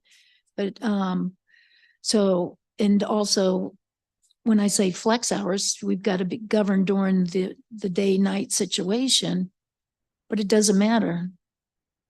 Even in the daytime, we hear the shots, but we just don't want to be walking out when it's nighttime. So there's a lot that goes on, but I don't want to take away from the testimony. I wanted to say that Jamie's mom had the courage to come. She couldn't testify, but she's here. And I felt it was necessary to bring them here so you get a real live, because they didn't know how to reach you guys. And that's some things, and like she said, she gave up hope because people didn't know how to reach you guys. Whereas, I did for some reason with the business, but I wanted to bring them here today so you could hear it live. Well, thank you for doing that. And thank you so much for being here. I can only imagine the courage and strength that takes. And we hear you and we will not forget these stories. And you can reach out to me and my team anytime. We'll make sure you have our contact information as well. Yeah. Thank you very much. Keep in mind, she lost 2 sons that night. One of them is in jail right now. Unimaginable. Thank you. Thank you all. I'm going to turn to my colleague, Councilmember Robert White. Thank you, Chairperson Pinto, and thank you very much to this panel. I am always struck and humbled when we hear from people who have lost family members due to gun violence in our city. And Mr. Marmot, what you have done to change things in this city as a result is something that every time I see you, I think of how phenomenal it is, but also how difficult it must be. And for Mariah Cooper and for Mother Miss Cooper to testify, to try to use what is an incredibly tragic and fraught situation to try to help move us further requires a lot of strength. And I appreciate you being with us. One thing I wonder, Ms. Cooper, so you had a younger brother who was in the system. Do you have thoughts on what type of intervention might have caught him, your younger brother, before this tragic incident happened? Like, are you asking what could have possibly led him to react like this? What could have stopped that from happening? So are there interventions that if they had happened, what happened on October 6th? I feel like, when he first came home, he was happy for about a week or two, and, being young, you want things, you want a job, you want money, you want to be set.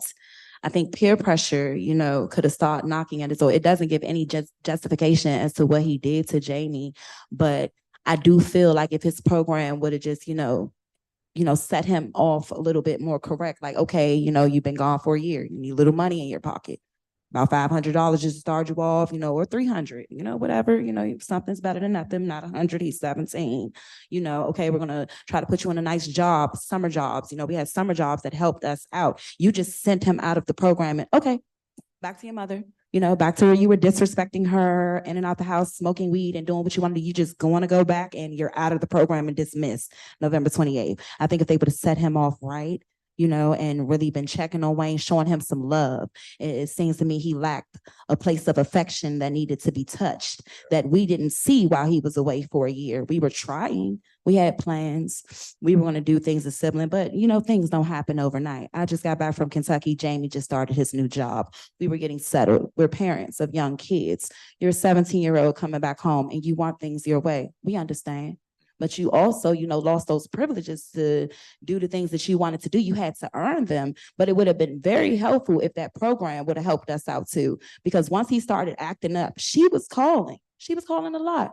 She was calling me so much to the point I'm like, Mommy, I really don't know what to do. I just started my new job at Clinton Healthcare Center, so I'm like, I'm on probation. I can try to be there, some days after 4:30, but what about the morning? Yeah. When her house is just in shams and she's at work? Jamie was at work. Our other little sister has a child. Everyone was busy. We did not purposely neglect this boy. Wayne had a good life. My mother's first 3 kids, including me, were her struggle babies, okay? We didn't grow up entitled. We came out all right. I'm proud of this man. I'm proud of this man who doesn't have his life no more. I came out all right after not thinking that I would get to where I am. I'm damn good. Wayne had it well. She made it out the struggle. She had a good job. He's been to the Bahamas and on a cruise. I have not. There's no reason he was angry. You felt entitled and you felt like things were supposed to be given to you. That program could have helped us a lot and they should be ashamed of themselves. So only call and be saying, oh, my condolences. I'm sorry for your lack of action. I'm sorry for you sitting there collecting that dang on check still when you don't deserve it. You should be out of a job because you didn't do anything but listen. And now that this happened, oh, we're so sorry, Miss Mark, but you're still getting paid. We feel away. Mr. Marmot, one of the things you mentioned, I think overlaps with this testimony is the idea of cognitive behavioral therapy in order to affect change so that when people go home, they go home different, better. Have you seen examples of having cognitive behavioral therapy on a scale that meets the need or anywhere close to it? Yeah, I mean, we take the shortcut as institutions and I'm not, name the agency, and we're not doing it enough in terms of scaling CBT, which is for reducing hypervigilance, anger, and getting people to get out of this sort of fight or flight stuck in the limbic system of the brain and realizing, stopping, thinking, feeling, but also realizing that there is hope and being able to see those dreams. And we make the mistake of saying, let's just put people in a job. Well, it's not going to succeed for a lot of folks unless you address their trauma and what's driving hypervigilance. So the best example, which is what we're implementing and training people on, is through ROCA, which was founded in Massachusetts out of Mass General. They're in Baltimore also. And because of the lack of trust in government, it's not here's the piece of paper with DBH's phone number on it. We have to scale these resources.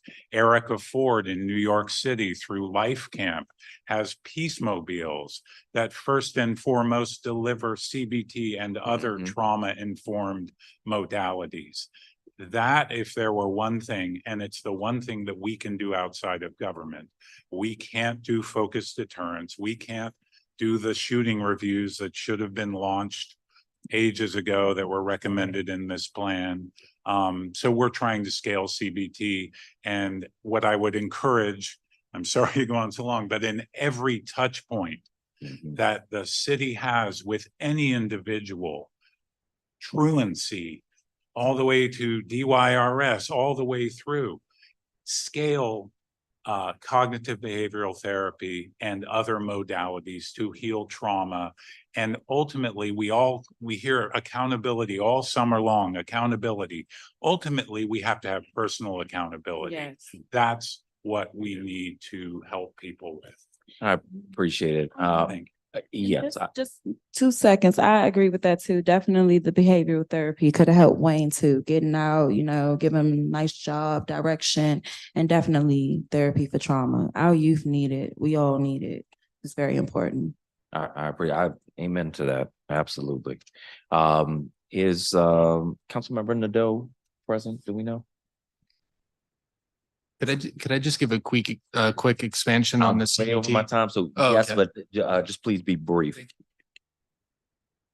Just as Mr. Marmet was mentioning the value of CBT, I just wanted to kind of put it in context a little bit in terms of, and he could probably explain it better than me, but the intensive nature of CBT that lends itself so well to someone who might be, confined at a time. It's also in a group setting often, and it's several days a week. When we talk about accountability, that comes in there too. It's just, I think when we get into the actual form of the therapy and we're talking about kids that need massive help, it's an intensive, I'm sure you're familiar with CBT, but we really need to. There's no path to a safer city that doesn't involve mental health. It just isn't, I believe. Let me thank this panel so much for being with us, for your recommendations. I appreciate you.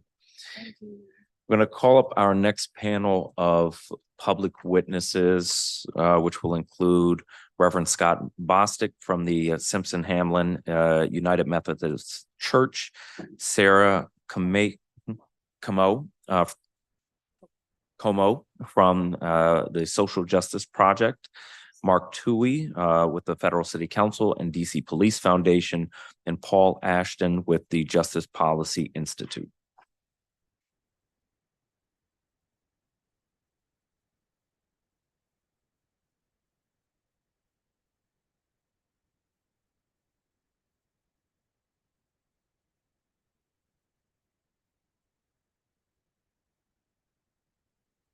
And welcome to this panel. Thank you for being with us. And we will start with Reverend Bostic. Good afternoon, everyone. Thank you for having me today. My name is Reverend Scott Bostic. My pronouns are he, him, and I serve as the senior pastor of Simpson Hamline United Methodist Church in Ward 4.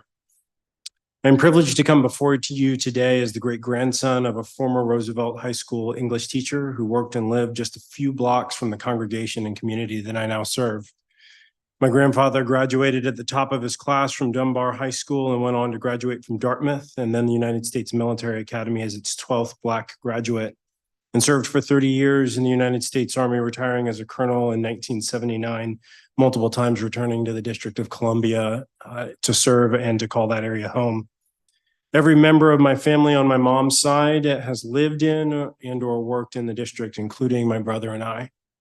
We care about this city. I care about this city and want to see it thrive and prosper and not hurt itself.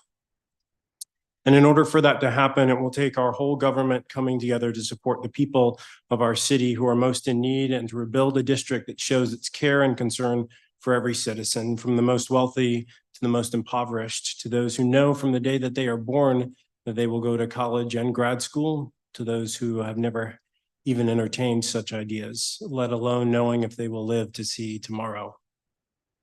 I speak today in support of the Whole Government Response to Crime Act as a next faithful step for our city in this endeavor. In order to build a whole city, we need the whole government to respond. And I want to briefly highlight 3 points for you today.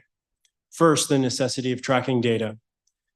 As the Gun Violence Reduction Strategic Plan expressly states, we have to effectively track the programs that we are currently using and share that information across the district and beyond to tell the story of how our interventions are working.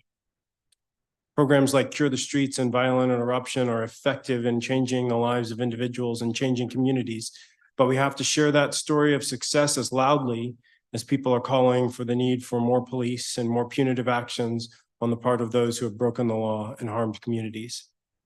Second, we must continue to coordinate and invest in prevention of crime and break the cycle of retribution and harm that is caused by acts of violence. Far too often, the same families, as was mentioned in the previous panel, are hurt by violence, and our district is failing to support them in ways that make a difference, starting in the hospital and continuing for years to come, so that the needs of families are met and the young people of the district know that they have a bright and long future ahead of them. The lack of permanent leadership in offices like the ONE's office and the Office of Gun Violence Prevention is telling as we look to our city for short-term and long-term solutions, and sadly hear the same refrains of ineffective quick fixes that didn't work in the past and will not work today. Third, we need a holistic and long-term plan for DC to address violence prevention, violence intervention, and community transformation, and to follow it.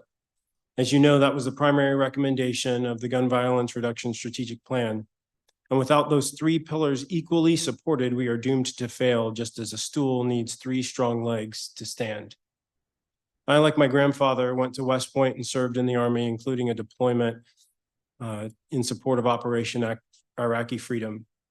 Despite what you may have heard, in the years after 9/11, our nation developed a long-term plan with whole government involvement for Iraq and Afghanistan.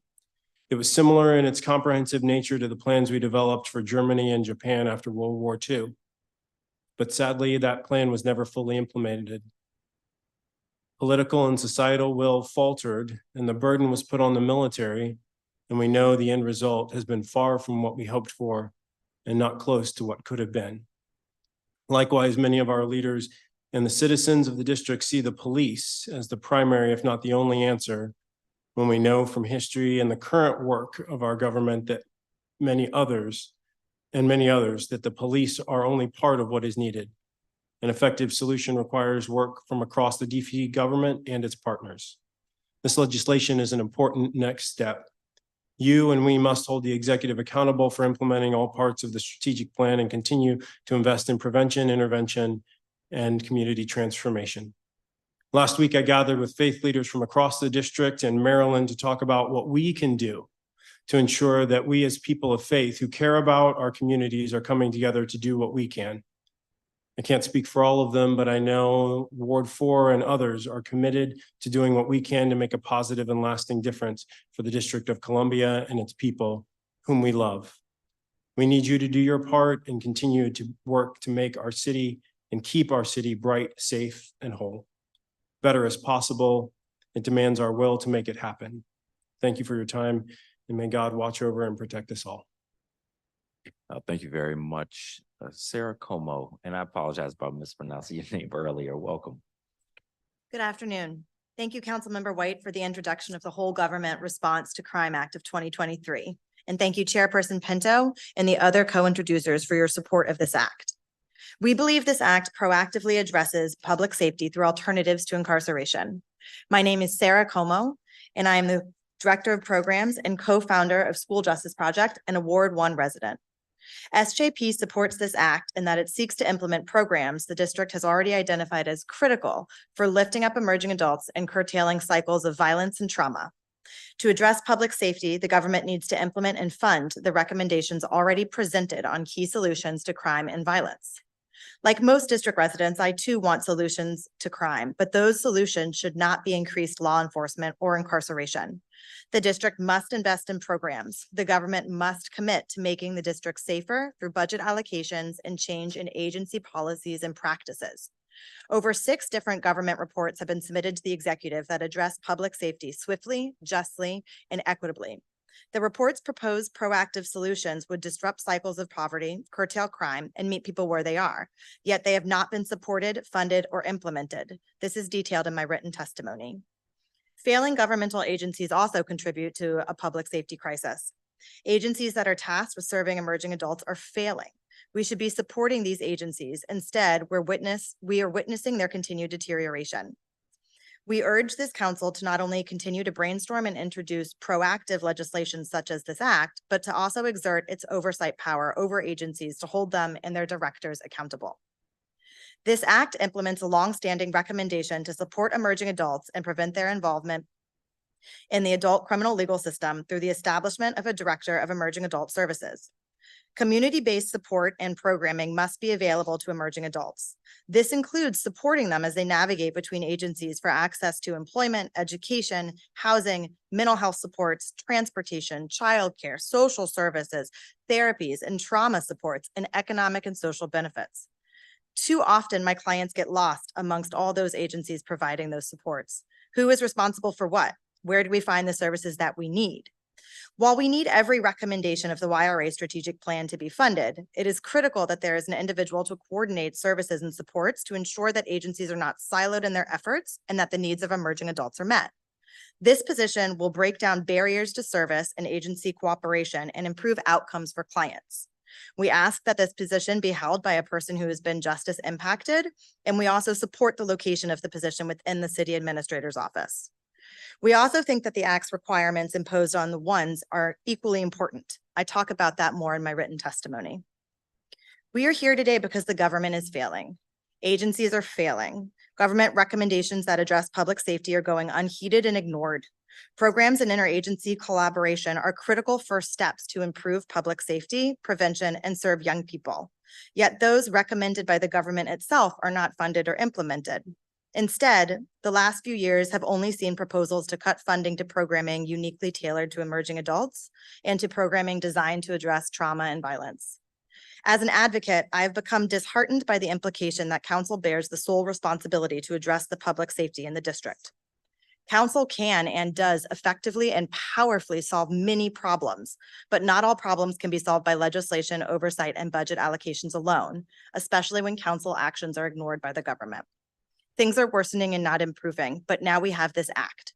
This act is a proactive step in the right direction to prevention and violence disruption and requires governmental coordination and accountability. This act takes proactive steps to address public safety without turning to incarceration. We believe that we need more pieces of legislation like this that aim to serve young people. We know what to do. The reports and the recommendations cited in my written testimony provide myriad examples of how to address public safety. We have the solutions. We must listen to them and address root causes. We just need them funded and supported by leadership who believe in a safer and stronger district. Thank you for this opportunity. I'm available for questions. Thank you so much, Ms. Como. Mark Toohey, Federal City Council and DC Police Foundation. Thank you, Chair Pinto and Councilmember White. I've dealt with a long time. I appear before you today as a trustee of the Federal City Council and as co-chair of the Police Foundation, as both organizations support the work of our police and public safety initiatives for our citizens.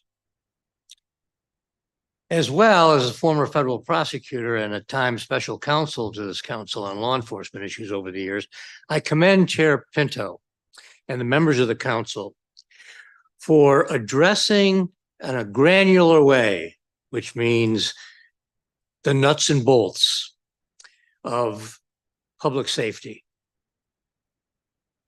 You've set these public safety granular issues very well in these 3 bills. And I don't speak too much to the merits of any particular aspect of it. I speak to the good judgment and initiative of the council in moving forward on specific elements of the criminal justice system and public safety. We've seen lots of debates between various components of the government on legal issues about what should be a crime and not, and they're all important aspects of jurisprudence. But this is nuts and bolts, and I'm delighted, and so is the foundation and the Federal City Council, delighted that this is an important step forward by this council. And I encourage you to continue it, because that's how things get done. That's how people come together. Sarah's point well taken about the need for follow through and collaboration. That's what bills like this do. They bring elements of the government together to implement what you have put forth through debate and legislation. That is really important. And we haven't seen that in a long time on this issue of public safety. The important elements of day-to-day understanding and implementation. Now, in terms of the three bills, this importance is seen in 478, the emergency communication devices to provide access to emergency response in public spaces and transit spaces. We've seen too many instances where victims of crime and intimidation on the subway, off the subway, in public spaces, don't have access to emergency response. There are too few members of the security force in Metro, as there are too few members of MPD today. We're down 300 or 400 members. That's something you're going to look at, I know. But this emergency communication device system will allow some aspect of communication to bring aid to victims. The safe commercial quarters, as others have said, provide local funds for businesses to implement what they think are proper public safety situations. I mean, we've heard for months, we've heard about the problems in local commercial establishments and the inability to deal with the crime element and then the consequences of that when the person shows up the next day. Again, this will provide an ability of the local commercial owners to have some voice in public safety issues. And finally, the whole government response is just that. It is both on a micro and macro level. It deals with a series of issues and measures, concrete issues, establishing metrics, creating victim services, recruitment, and retention at a long overdue reestablishment of our lab, and an important examination of OUC and the 911 system. Again, this is specific, granular, and I really applaud Chairman Pinto, your work in public in this commission, Chairman White, Councilman White, for many years. Keep it up, because that's what gets things done, and that's what brings people together from different branches of government. So keep it up, please. Thank you. Thank you, Mr. Tui. Paul Ashton from the Justice Policy Institute. Good afternoon. Am I on? Okay. Good afternoon, and thank you, Chairwoman Pinto and Councilmember White and other members of the committee for the opportunity to deliver testimony supporting the Whole of Government Response Act of 2023. My name is Paul Ashton, and I'm the Interim Executive Director of the Justice Policy Institute, JPI for short. We're a national research and policy advocacy organization based here in Washington, D.C. that partners with affected communities affected by crime in the criminal legal system to promote and advance better safety solutions.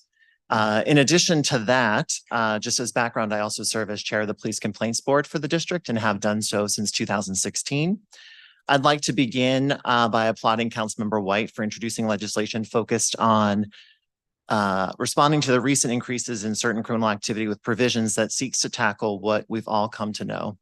The district government is failing in coordination and implementation of services. Sadly, we know many recommended violence prevention and community safety interventions remain unfunded or unevenly implemented. For example, progress is stalled on the implementation of the NEAR Act, and leaders have taken limited action on the Gun Violence Reduction Strategic Plan and initiatives such as People of Promise. Meanwhile, a growing chorus calls for increased arrests, tighter supervision, and more punitive punishment. The last 50 years of mass incarceration have taught us a clear lesson. You cannot incarcerate your way to safe and healthy communities. The district has understood this lesson, and past reforms reflect that earned wisdom. The earned wisdom of the importance of a comprehensive, coordinated, local-centered approach to public safety. This legislation by Councilmember White is an encouraging step in that direction, and I hope it is the beginning of a much-needed pivot by the council and the mayor. While I wholeheartedly support the approach outlined in Councilmember White's bill, I'd like to focus my remarks on the importance of establishing the position of Director of Emerging Adult Services, who would coordinate and lead implementation of the Youth Rehabilitation Act, known as YRA, and other interventions intended to support emerging adults in the district, those 18 to 24.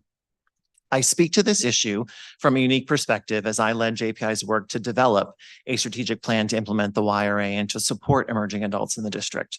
Further, JPI, in partnership with the DC Thrive Under 25 Coalition and Free Minds Book Club and Writing Workshop, were awarded a grant for DC to join 2 other jurisdictions as innovation sites for the Columbia University's Emerging Adult Justice Project. Together, the experiences in these 3 jurisdictions will refine a developmental framework that's focused specifically on achieving positive outcomes for people aged 18 to 25 involved in the criminal legal system. In addition, JPI has a long history of working on emerging adult issues, including issuing reports on emerging adults impacted by long prison terms in Maryland and DC. The National Institute for Criminal Justice Reform in its 2022 Gun Violence Reduction Strategic Plan concluded that DC has the needed talent, ability, and resources to drastically reduce gun violence in the city, but that it lacks the political commitment, coordination, and coherent strategy to do so. I want to underscore the devastating impact of this lack of coordination on the city's young people. In Washington, D.C., emerging adults account for 9% of the general population, but 19.2% of arrests and 23% of violent crime in 2022. JPI testified in support of an amended YRA in 2017, noting at that time that the promise and ultimate use of the set-aside provision within the law did make a real public safety difference in public safety outcomes. We also highlighted the lack of any rehabilitative support to young people sentenced under the YRA. This sentiment was supported by the Criminal Justice Coordinating Council at the time, which reported that there were no programs targeted to the YRA population in the district. With this in mind, the amended YRA was passed, which with a requirement to create a strategic plan to address the educational workforce development, healthcare, housing, family, and reentry needs of the YRA population. This includes creating and expanding restorative justice and diversion programs and outreach by the district to those in federal custody to plan for reentry. I directed the development and publication of that plan, which included many recommendations, a core one being to create a staff position or agency within the executive office of the mayor responsible for coordinating and implementing the YRA and the district's response to address the needs of emerging adults.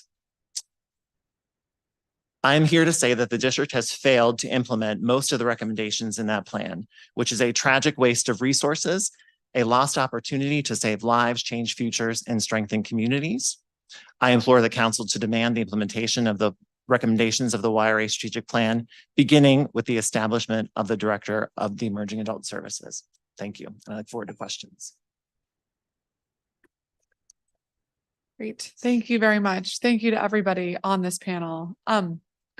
There was a lot of conversation in this panel about implementation and lack of implementation to date. And so I'm curious your perspective, and we can start with you, Ms. Como, about the efficacy of requiring new working groups, new developments of new plans when we are still waiting on implementation of existing plans and existing working groups recommendations.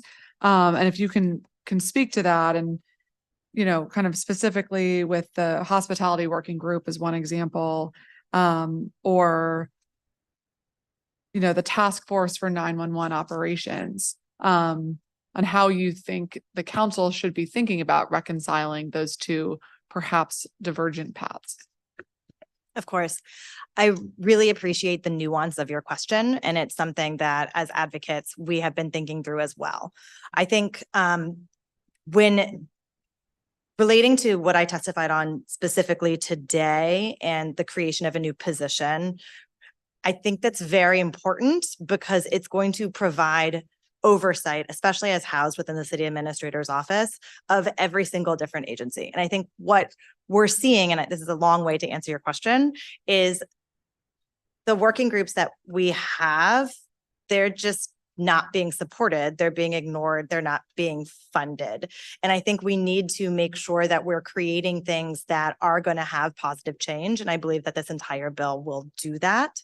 And I do think it is a little bit, I'm not going to speak on the specific 911 task force because I'm not as familiar with that, but I do believe that everything that is provided and set forth in this bill is something different. And I am hopeful, given everyone's support and given the different oversight of the council and your committee, that we might be seeing a different result here today, because it hasn't been working. Everything has been failing, and we do need something new. And those new things might just look like additional task forces.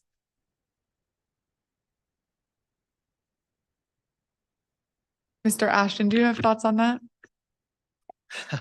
Sure. I understand your point and concern related to additional task forces. What I would say is a few things. Obviously, as Sarah has echoed, district government is failing, and that a lot of that comes from the executive branch, right? And I think as a legislative branch, one of the tools that you have available to you is to create things like task forces that focus on building solutions that are evidence-based and that hopefully the executive can implement, right? I think as an advocate, some of these task forces, while I feel like they're numerous and we have a ton of recommendations to improve public safety that have not been implemented, they provide us tools to hold our government accountable in terms of how to institute best practices, give us the opportunity to participate in that work in a meaningful and productive way. So I think that while it can be repetitive, I do think it's an important tool available to the council.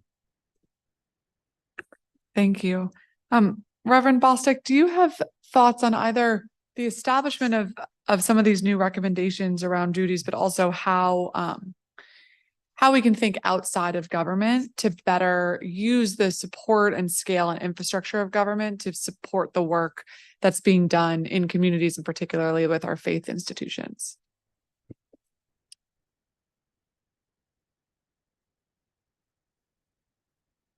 I think, and just speaking for myself, that our ideal scenario is that our communities are responding to problems as they occur, and that it doesn't come to the point where we need the government to get involved. That when there's a problem and a need that needs to be addressed, that communities are responding to those first, and then asking for the government to support them whenever possible.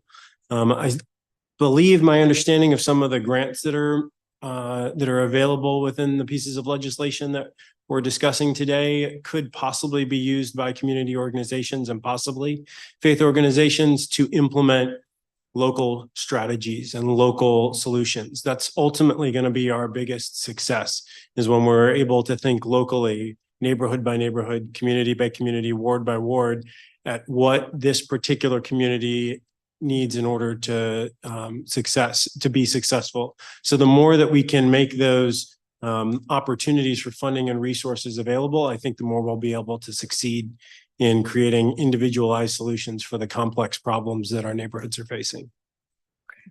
Thank you very much. And Mr. Toohey, we have been working over the last year and a half or so with the mayor on the development of nightlife responses to crime in commercial corridors, particularly on U Street, Connecticut Avenue, or we've been convening multiple agencies, Metropolitan Police Department, DPW, DDOT, to address violent crime, to recover guns, to block off certain streets so that there's traffic flow mitigation, and trying to apply a lot of different agencies to these problems. And I think that they've been pretty successful. We just have a resource challenge and need to scale them in other areas. One of the things that the Bill 25537 does is creates a hospitality working group to identify solutions to violence in nightlife corridors. And I was wondering, I know you didn't speak to this in your testimony, but wearing either your hat of federal city council and speaking to hospitality businesses, or from the police perspective, if there are other things that we can implement right now without the establishment of another working group to do this type of hospitality specific work.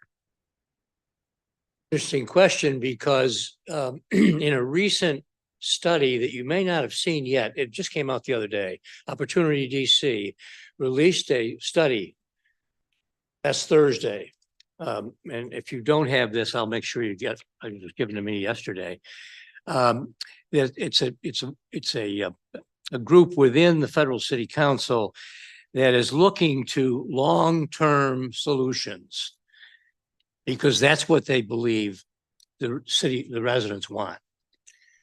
And establishing another working group may not be necessary if you have more collaboration between the legislative body and the executive. I mean, that's really, I think, key to this. If you have collaboration, discussion, you don't necessarily have to involve another group because you pass the law and the executive implements it. If there's a working relationship on this issue, together with some outside experts, you can figure it out. You don't need to set up a working group every time that there's a problem. So it's not that I'm not opposed to working groups, but we can have too many of these operating in different with different perspectives. I think the key here, long-term solutions produced by granular legislation and proper implementation. That's the answer. Thank you very much. Thank you all. Councilmember White? Thank you, Chairperson Pinto. Thank you so much to this panel. Sarah Como, in your experience with education and the criminal justice system, why are the needs of emerging adults, which were young adults ages roughly 18 to 24, different than the needs of youth under 18 or more established adults over 24? Are there unique needs here? Yes, it's a great question. So brain science has told us that emerging adults are still developing. They are not fully mature. Their brains are still developing. They're going to be more impulsive. They're going to have less understanding of short and long-term consequences. They are just going to be quick to take on an action. They're going to be susceptible to peer pressure. So they still need all of these supports into their early 20s as they continue to develop and they continue to grow.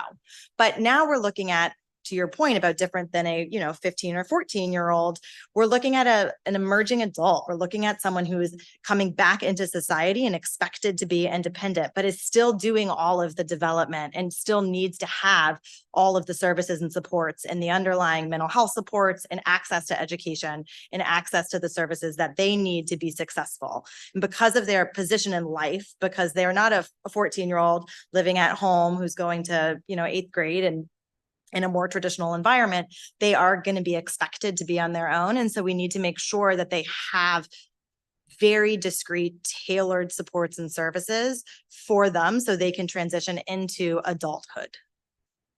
I appreciate that. Do you have thoughts on, we heard a perspective earlier that's worth considering about where the emerging adult services director should live. Do you have thoughts on that issue? I do. I was part of the coalition and other of the Thrive Under 25 coalition that worked really hard on issues that are set forth and the recommendations set forth in the YRA strategic plan, as well as sitting as a member on the Emerging Adult Collaborative, which included other governmental actors that participated in that collaborative and also reviewed the recommendations in the YRA strategic plan before it became final. And we need it in the city administrator's office. It needs to be where it is in the legislation. I think by placing it there, it is elevated above the deputy mayors. It's elevated above the agencies. The purpose of this position is to break down agency silos and to make sure that all different agencies are communicating. So it doesn't make sense to have it be on the agency level when we know agencies aren't talking to each other. And so we were thinking about it similar to the Office of the Gun Violence Prevention position. So that is where I believe it should be located. I appreciate it. And for Paul Ashton, this director is tasked with creating a 4-year strategic plan, and we propose performance metrics to measure the progress of the strategic plan and the YRA. Do you have thoughts on whether there are key metrics that you would recommend the district collect or look at to provide an overview of services, programming, and outcomes? So essentially to make sure this is working. Yeah, that's a great question, right? Because what ultimately gets measured gets done. And it's important, at least in district government, that we think about accountability, and that also demands transparency. So in terms of sort of, I can't speak to specific metrics, because I think part of the responsibility of this role is to sort of take the strategic plan that's been developed and look across the district and sort of examine what is happening currently in 2023, 2024, where the gaps and the needs are, and really sort of come up with sort of a design and a plan and metrics around that. I do think that being able to identify the number of emerging adults in the district, the number of emerging adults being served by programs, both community and by district government, is important. I think the types of services provided, the outcomes of those services are some of the metrics I think that are very important to cover. I also think it would be value add to the district to understand that when it comes to services directly targeted towards emerging adults, what's the cost of those services per emerging adult, right? We know that we spend an exorbitant amount of money on our criminal legal system, right? And we're willing to do that at the drop of a hat. The purpose of sort of building a community-based continuum of care for emerging adults is that we can fund and spend resources equally in community for young people, for families, to support them in ways we know they need supported, so there's no future justice system involvement in the first place.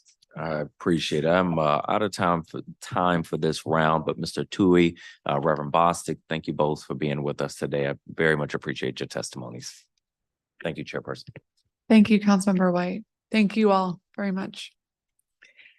I'm going to call our next panel of in-person public witnesses: Bill Mefford, the Festival Center; Jay Brown, Community Shoulders; Michael Syndrome, public witness;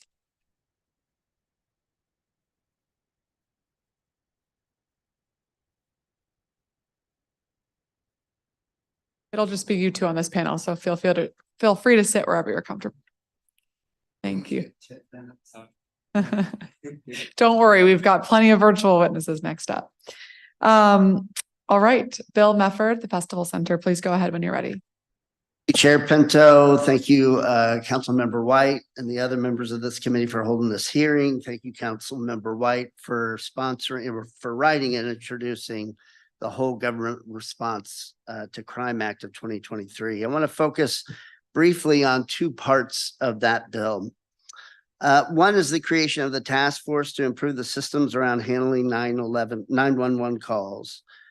We are part of the Crisis Response Coalition, which is dedicated to increasing public safety by working towards a crisis response system that delivers the care and support that district residents with mental health disabilities deserve. To help promote and preserve the resources for the 911 calls, one suggestion might be to further bolster and promote the 988 helpline established by the Department of Behavioral Health, as most residents still call 911 in times of mental distress. And so much more can and should be done to educate the public to rely instead on 988. Another suggestion would be just simply due to the fact that because creative solutions are often rarely found by those who represent organizations in an ineffective system, I would strongly suggest coalition and community members be a part of the task force and play a prominent role, as discussed on the last panel, not only promoting and encouraging new solutions, but also implementing those solutions. I'm also greatly encouraged by the creation of a victim services coordinator in this legislation. In order for any system of justice to be a source of healing for communities, the system must center those who have been victimized through crime and harm done. Victimization is a complex issue, But our current system does not center victims' needs, and victims often feel left out of the process entirely. People may not even identify with victimhood for a variety of reasons, but they still deserve to be heard and have their needs met. Common Justice founder Danielle Sered reminds us that no one first encounters violence by doing it. Violence, as Council Member Louis George said earlier, trauma begets trauma, violence begets violence. If we center victims of crime while banishing those who are accused of committing crimes to retributive forms of punishment, then our efforts will not result in justice that is restorative and healing. They will simply result in further violence. In centering victims, we should begin by listening to their experiences. The Alliance for Safety and Justice created a national survey of victims' views of 800 individuals who had been victimized by crime. There's a number of things I could highlight. I want to focus on two. One of the findings that they had is that 2 out of 3 victims of crime did not receive help following the incident, and those who did were far more likely to receive it from family and friends than the criminal justice system. Now, the victim service coordinator can and should help coordinate services, but beyond the DC government services as well. As Reverend Bostic alluded to, I was also part of the faith gathering of faith leaders throughout the district. There are enormous amounts of resources that are available in our nonprofits and in the faith communities that can and should play a role in the coordination of services by the victim services coordinator. The last thing that the Alliance for Safety and Justice highlighted that I want to point out is by a 2-to-1 margin, victims of crime prefer that the criminal justice system focus more on rehabilitation than punishment. As the last point suggests, we're supporting victims of crime means we need to give up our tough on crime approaches to public safety that have not worked in the last 50 years and will not work now. The criminal justice system can and should be a source of healing and restoration. Victims of crime overwhelmingly do not want a punishment-only form of justice. Accountability without restoration is simply vengeance. And that helps no one except politicians who want tough rhetoric without actual results. With a few changes, the Whole Government Response Act of 2023 can make important strides towards safer DC. Thank you so much for your service to the district and for letting me testify. Thank you, Mr. Mefford. Jay Brown, Community Shoulders.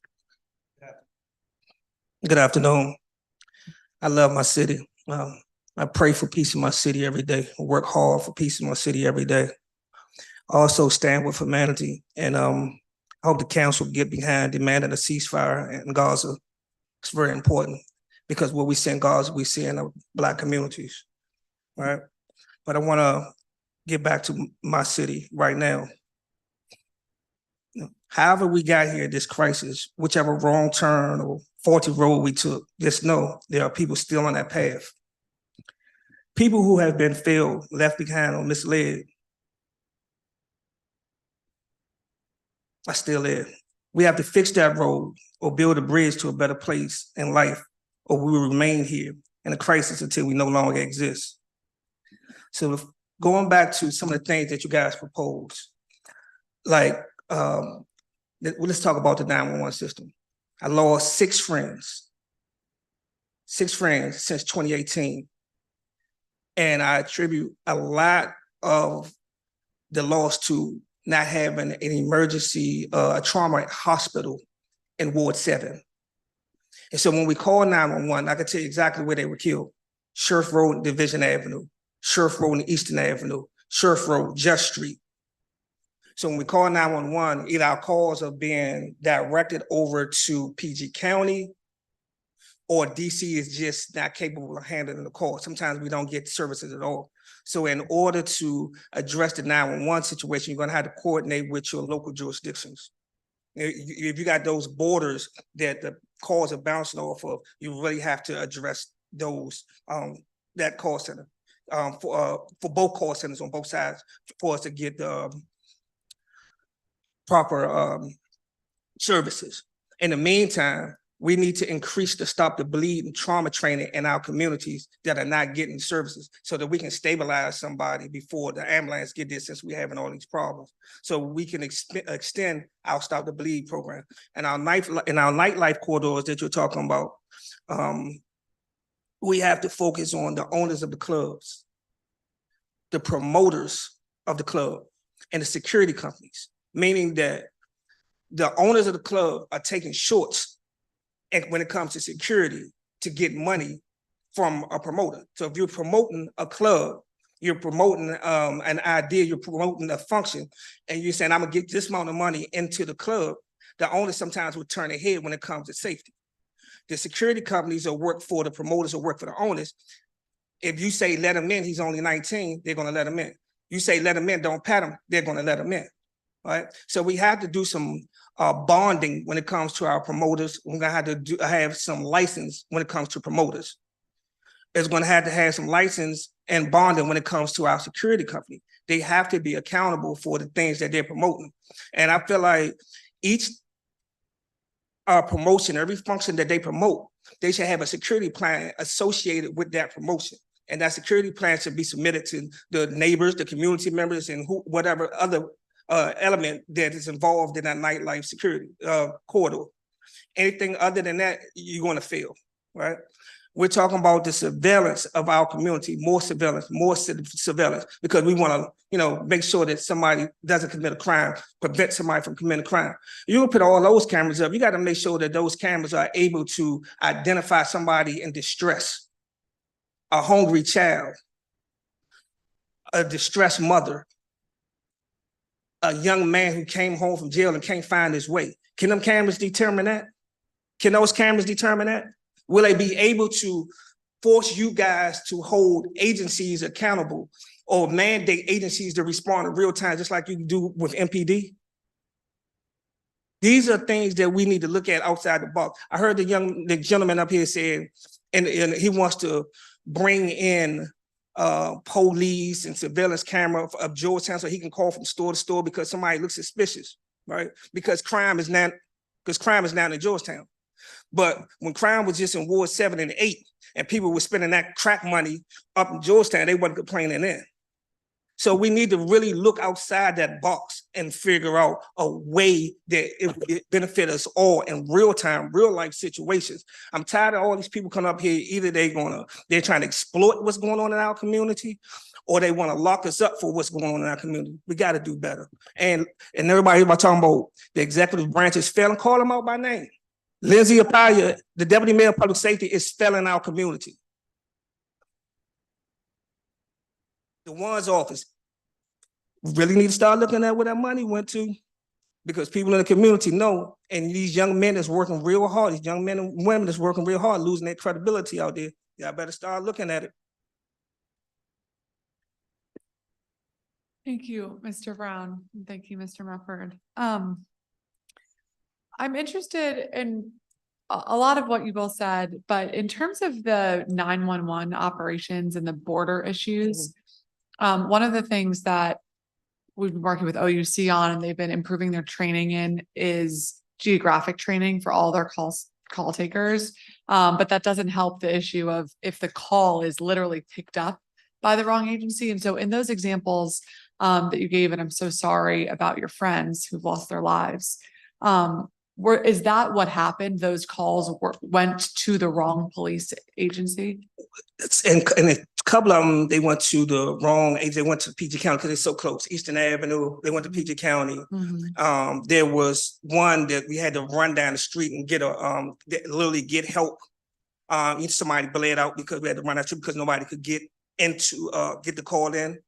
There was another situation directly on Sheriff Road where a young man was shot in the head. He had to wait so long for service that they tried to drive him to the hospital where they crashed in the 3rd Street Tunnel. So this is unnecessary. It's unnecessary loss of life. And I'll be honest with you, if it wasn't for them dogs down in Northeast, we wouldn't even be talking about these Black lives on the other part of Northeast. So unfortunately, people lost their dogs, but it brought light to what was really going on in the community. Well, thank you very much. And our OUC oversight bill is really seeks to address a lot of this and these errors because there are human consequences to it. And so appreciate that. Councilmember White? Thank you very much to this panel. One of the things that we've heard from a number of witnesses, including people who have lost loved ones like you, Mr. Brown, is that the systems that are supposed to help 911, victim services, forensics, there are massive failures here that are allowing so much to slip through the cracks, and we're suffering the consequences and oftentimes looking in the wrong direction for the solutions.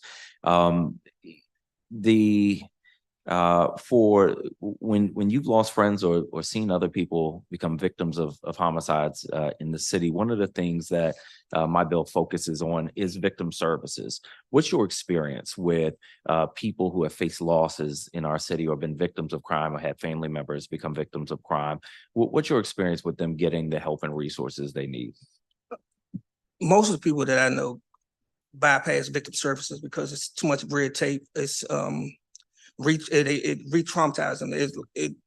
They're not getting the services immediately. They're not being addressed. It's always, well, according to this policy, according to that policy, according to the policy, by the time we get some real help, the person is already in the ground. Yeah. And have you seen, you mentioned failures in the 911 call center that have contributed to law enforcement not showing up or not showing up quickly enough when there have been homicides or violence? That's something that we heard from someone earlier who lost her brother. Have you seen improvements over the years in the 911 call center? No. Have you seen, one of the earlier witnesses recalled former times in the District of Columbia where getting through to 911 and getting a response was easier. Do you feel like we have moved backwards in that respect? My experience is yes. My experience is yes. My friends who have died from 2019 to 2023, yes, we had moved back, but we didn't get the service, and and the community was traumatized because you had to watch people bleed out. You watch them bleed out, you feel like they could have been saved. Even if the ambulance did come on time in Ward 7, they still had to get in an ambulance and travel through rush hour traffic, 295, over a couple of bridges to get to a trauma hospital. So they either die on the scene or they die en route to the hospital. So in the meanwhile, we need stop the bleed training because that system is broke and we ain't gonna never get a hospital. Mr. Mefford, I appreciate you being with us today. Do you have any, you mentioned a couple tweaks you might want to see on the bill, on the whole government response to Crime Act. Any of those that you want to mention at this point? I think, I mean, in particular, I think increasing the number of community leaders and other folks who are outside the current systems when it comes to 911 calls.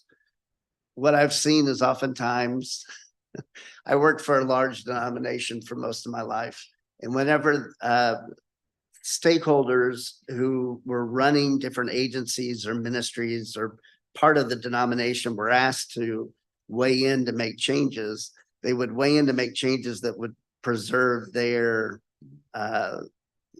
where they worked. Yeah. Whereas when you would bring in outside voices, there was oftentimes fresh perspective, new ideas, and there was much more of a willingness to try things that are new and then implement those things once the task force completed its work.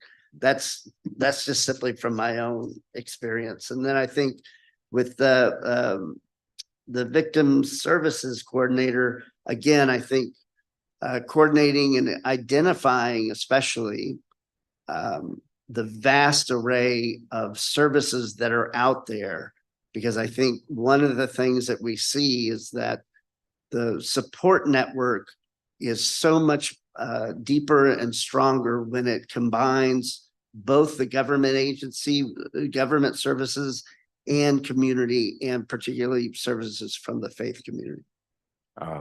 I appreciate that. The last thing I'll say is there's been some questions, legitimate questions around, well, two provisions of this bill require recommendations. And the question is, well, there's a lot of recommendations that have been sent to the city and to the mayor for a lot of years. And if those aren't being implemented, why create new recommendations? You know, the council only has the powers that it has, and sometimes we need to demand that things happen. And if those things don't happen, then we have to hold the executive accountable. But where we see gaps, we can hone in and say, if we get the right people around the table with the right recommendations to fix those gaps, we're going to be a safer city. So I do see utility in providing recommendations from the right people to the mayor and to the administration. My hope is that it's going to help us close some gaps as opposed to continuing down the path that we're on. So I want to thank this panel very much for your testimonies. I think there's some other things that we need to look into outside of this hearing as well that have come up, which is one of the benefits to public hearing. So thank you very much. Thank you again, Chairperson Pinto. Thank you. Thank you, Councilmember White. Thank you both. We are now going to turn to our virtual public witnesses today. I will call our next panel. Patrick Powell, Golden Triangle Bid. Sandra Seegers, Crave. Audrey Nwezi, Public Witness. Anthony Lanier, East Bank. Sean Townsend, Restaurant Association, Metropolitan Washington. Nadia Hanau, Network for Victim Recovery of DC, and Rebecca Strauss, Federal City Council. Please remember to accept your invitation to join as a panelist.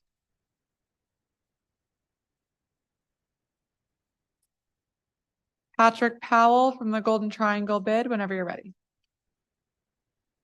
Thank you, Councilmember Pinto, members of the Committee on Justice and Public Safety, and staff. My name is Patrick Powell. I'm the Chief of Staff for the Golden Triangle Business Improvement District.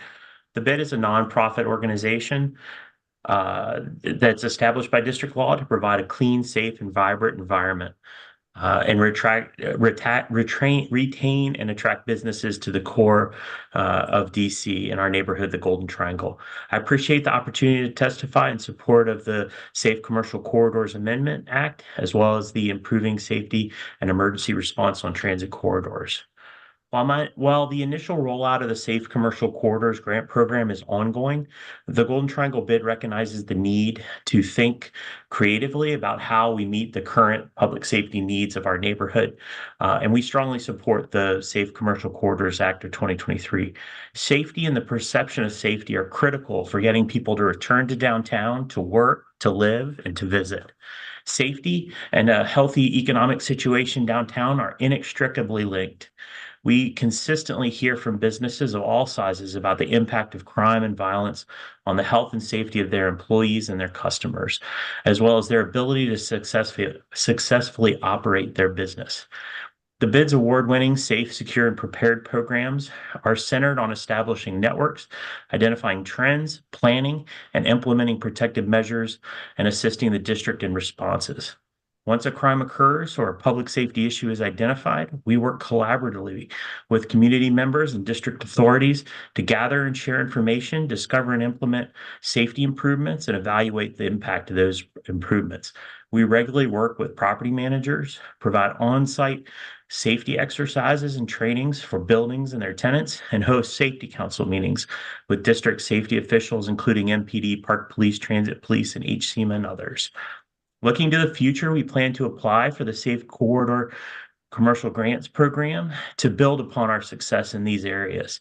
This grant will be utilized to fund a safety ambassadors on the street to give us the capability to have direct contact with our many restaurants and retailers on a regular basis through in-person visits to share information, provide security assessments, lighting assessments, advise on camera use, and any other kind of practical steps needed to provide a safe and welcoming environment for all. These safety ambassadors will offer an alternative to traditional law enforcement presence and help fill the gaps in police staffing in the neighborhood, which previously benefited from regular MPD footbeat and bike officers. These officers knew our business owners, and knew our neighborhood and the challenges at the street level. Similarly, improving safety and Emergency Response on Transit Corridors Act of 2023 offers a new approach to improving the safety specifically along those corridors and in public spaces. They will give district residents and those disproportionately affected by safety issues along public transit corridors in the district opportunities to report. The Golden Triangle bid is a transportation hub for downtown, with many Metro bus routes and around Farragut Square and DuPont South in our 44 block area. This bill would create a demonstration project that would not only provide emergency communication stations and video surveillance technology to improve access to responders and identify violations of district law, but it would also help address police staffing challenges, as it would not require additional field staffing while helping to prevent crime and, when crime does occur, assist in identifying perpetrators.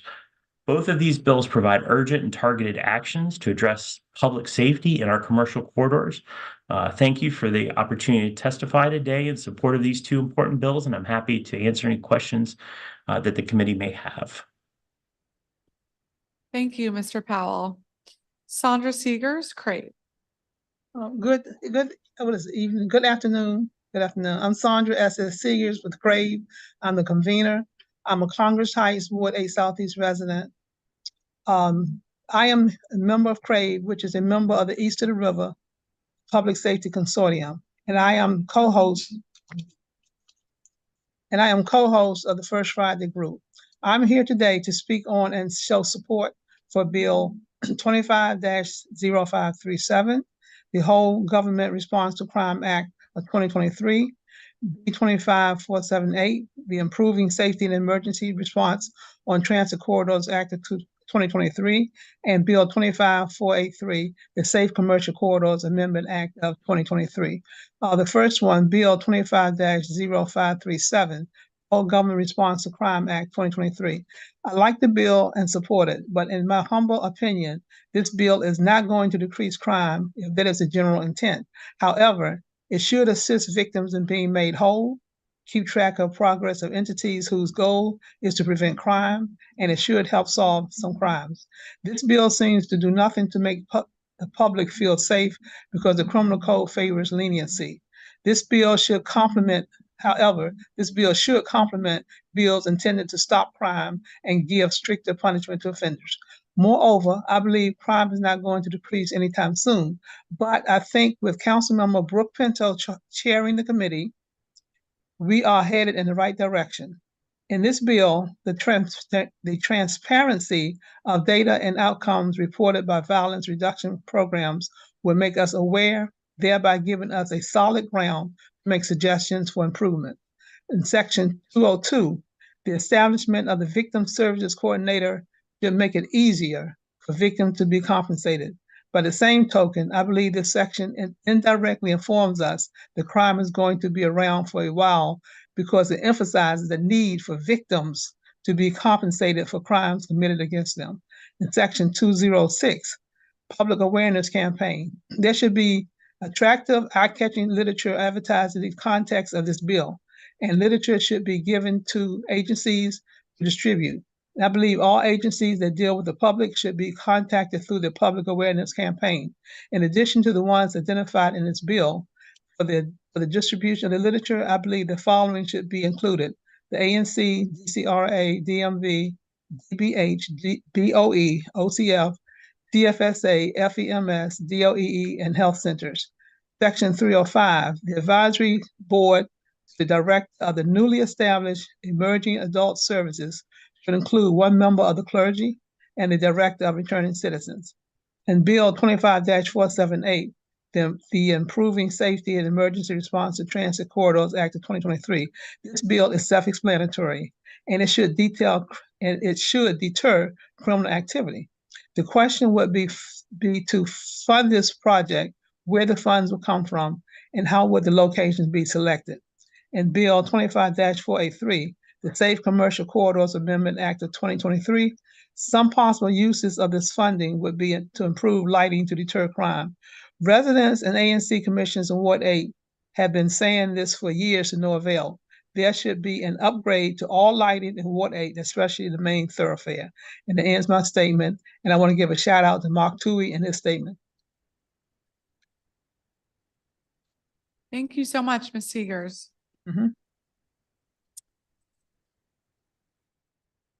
Anthony Lanier, East Bank. Good afternoon. I appreciate the opportunity to briefly address the council. Mr. Lanier, it's a little bit difficult to hear you. If you wouldn't mind kind of trying to get closer to the microphone, perhaps. I will try and do that or improve my technology.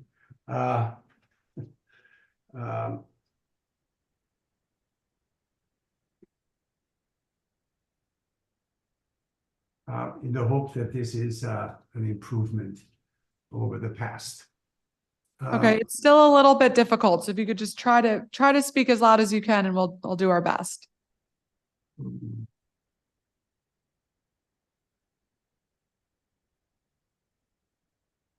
Now you're completely muted. Well, there we go. Much better. I'll stay with this. Thank you. Go ahead. I think everything I intended to say has been said many times over, and much better than I could. I am just going to raise the economic reality of our city in this dystopian environment where less and less people are addressing the city as partially as a result of their inability to feel safe. And any area of the city that we can improve upon as a safe zone is the beginning for the next step. We need to find ways to secure the easiest areas to secure, because we're creating safe havens for the entire community in the city where they feel comfortable in coming out. And while particularly focused on Georgetown and the western part of the city, I am therefore creating security from west to east. I am very much focused on bringing back economic life and transferring the cities or asking for the city's help in supporting bids, for example, as subsections of the city to localize, provide localized assistance, and transferring that know-how and responsibility all the way down to people who are operating on the street, like shopkeepers and restaurants, in enforcing their own security or improving their own security in order to make that area of their geography a better place to, communicate and congregate in. Thank you for your patience and your and my poor sound quality. Thank you very much. No, we ended up being able to hear you, so appreciate that. Sean Townsend, Restaurant Association, Metropolitan Washington. Good afternoon, Chairwoman Pinto and other members of the committee. Thank you. Thanks to the committee for holding today's hearing for the Whole Government Response to Crime Act of 23 and the Safe Commercial Corridors Amendment Act of 2023. For more than 100 years, RAMW, Restaurant Association of Metropolitan Washington, has advocated and provided community for more than 1,400 entrepreneurs and small businesses in the greater Washington area. Together, we're one of the largest job creators in the district and leading contributors to revenues. As I've shared with this committee in prior testimony, our local restaurants are on the front lines of the district's historic year of violence. As the head of the association, on Sundays and Mondays is when I can expect to receive phone calls, text messages, and videos from our members sharing with me the latest armed robbery, burglary, or carjacking that happened at their restaurant over the weekend. In addition to gun violence, our members tell me that they also regularly have to contend with aggressive individuals who repeatedly enter their restaurants to harass their staff and guests. Some of our members pay hundreds of thousands of dollars in private security or for off-duty police so that their teams and guests feel safe. But the costs of the district's decline in public safety are so much more than financial. This protracted period of violence is emotionally and mentally taxing for our small business owners, along with every other district resident, leaving us anxious and in fear for our safety, angry at the continuing violence, and for those of us who are victims, feelings of trauma and loss. Along with the other public safety measures this committee has considered, RMW adds its support to the Whole Government Response to Crime Act proposed by Councilmember Robert White. The proposed legislation seeks to build a stronger public safety ecosystem by expanding data collection for firearm tracing and violence reduction programs, shore up the forensic science department and 911 call center, and provide more support for teens and young adults at risk. Councilmember White's bill would also convene a hospitality working group, of which RMW is a proposed member, to develop additional recommendations for violence prevention in our commercial and nightlife corridors. We also support the Safe Commercial Corridors Act proposed by you, Chairwoman Pinto, which would extend this year's pilot program to a district-wide ongoing effort to provide public safety grants to the business community. These grants empower the business community to do everything from purchasing equipment to conducting training, building relationships among the numerous small business owners, residents, elected officials, police and district service agencies that are essential to building safer neighborhoods. Your proposed extension and widening of the current pilot program would enable us to increase these efforts. There's an additional measure that would further bolster the safety of workers and diners that I recommended at our last public safety hearing, pausing implementation of the Cashless Retailers Prohibition Act for businesses that operate after 6 p.m. One of our restaurateurs just this morning shared with me that the Department of Licensing and Consumer Protection informed her of a complaint that they had received for her business not accepting cash payments at 2 of her locations. This business owner does not accept cash for one reason: for the safety of her employees and guests. At one of the locations cited, both workers and diners' cars are regularly broken into, and security guards must escort employees from the building when they complete their night shift. We support the goal of the cashless retailers legislation, which is to ensure that those who are unbanked can continue purchasing necessities. However, there should be an exception made for businesses that operate in the evenings and at night until the district's crime is brought back in line. Taken together with others, public safety proposals, and further violence prevention and community-driven solutions, these measures can restore the public safety to the district so that its small business owners and residents can feel safe once again. Thank you for the opportunity to testify today. I'm available for any questions. Thank you very much, Mr. Townsend. Naida Hanau, Network for Victim Recovery of DC. Thank you for considering my testimony today. My name is Naida Hanau, and I'm testifying on behalf of Network for Victim Recovery of DC as the head of engagement. Since 2012, NVRDC has supported over 9,000 crime victims and survivors in the district through its free advocacy, legal, and therapeutic services. First, NVRDC wants to express its gratitude for Councilmember Robert White's approach to this bill and to public safety. While we frequently hear about the district's rising crime rates, we have not seen a similar amount of conversation about supporting the folks harmed by these crimes. We appreciate Bill 25-537's efforts to address these current gaps in supports for crime victims and for aiming to centralize and coordinate the district's existing resources to improve public safety response. Our main focus of feedback for the bill concerns the role of the Victim Services Coordinator. To be clear, we are fully supportive of the intent behind the creation of this role. NVRDC strongly believes that survivors in the district would be aided by having a central entity that they could turn to provide information about the many community resource programs available. One of the biggest challenges facing survivors of crime in the district is knowing about the resources available to help them. Some folks are referred to national hotlines who route them to 2 to 3 different entities.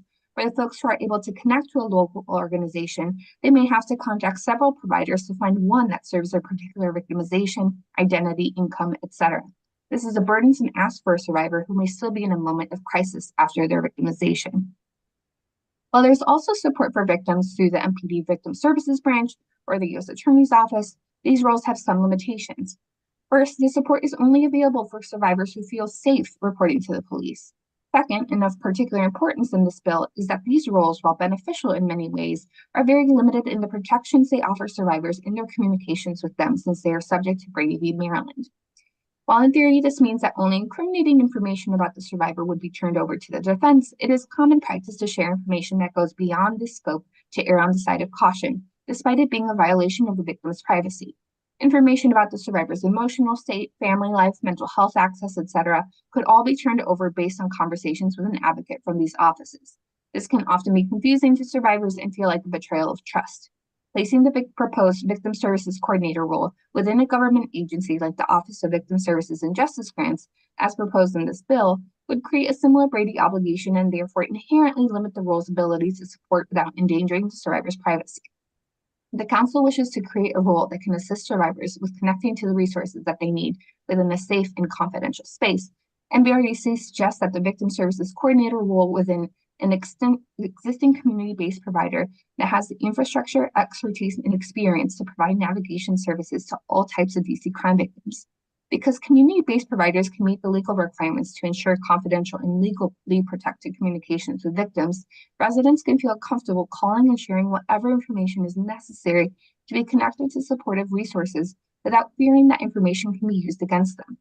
Furthermore, if the goal is to have survivors be able to call one number and be connected to the wealth of district resources, one option could be to place the Victim Services Coordinator role within the DC Victim Hotline, which has the benefit of operating as a 24/7 resource. An option for a similar model using a community service provider would be to use a wraparound navigation structure. MBRDC's Victim Legal Network of DC is the oldest and largest legal services network in DC that connects victims of any type of crime to safe all legal aid needs, with over 28 providers across the district through a single entry point. If a survivor has 3 legal needs, instead of calling a list of providers to match every single need to an organization's criteria, the Victim Navigator does that for them. The navigator is a role that is trauma-informed and a trained position in screening survivors' needs and matching them to the eligibility criteria of DC's community-based organizations. This could also meet the needs of the bill's goal and goes further than a hotline that would simply provide a list of possible organizations without verifying if the survivor is eligible. However, that would require funding support and does not address that all community-based organizations may not have the capacity to take on all referrals.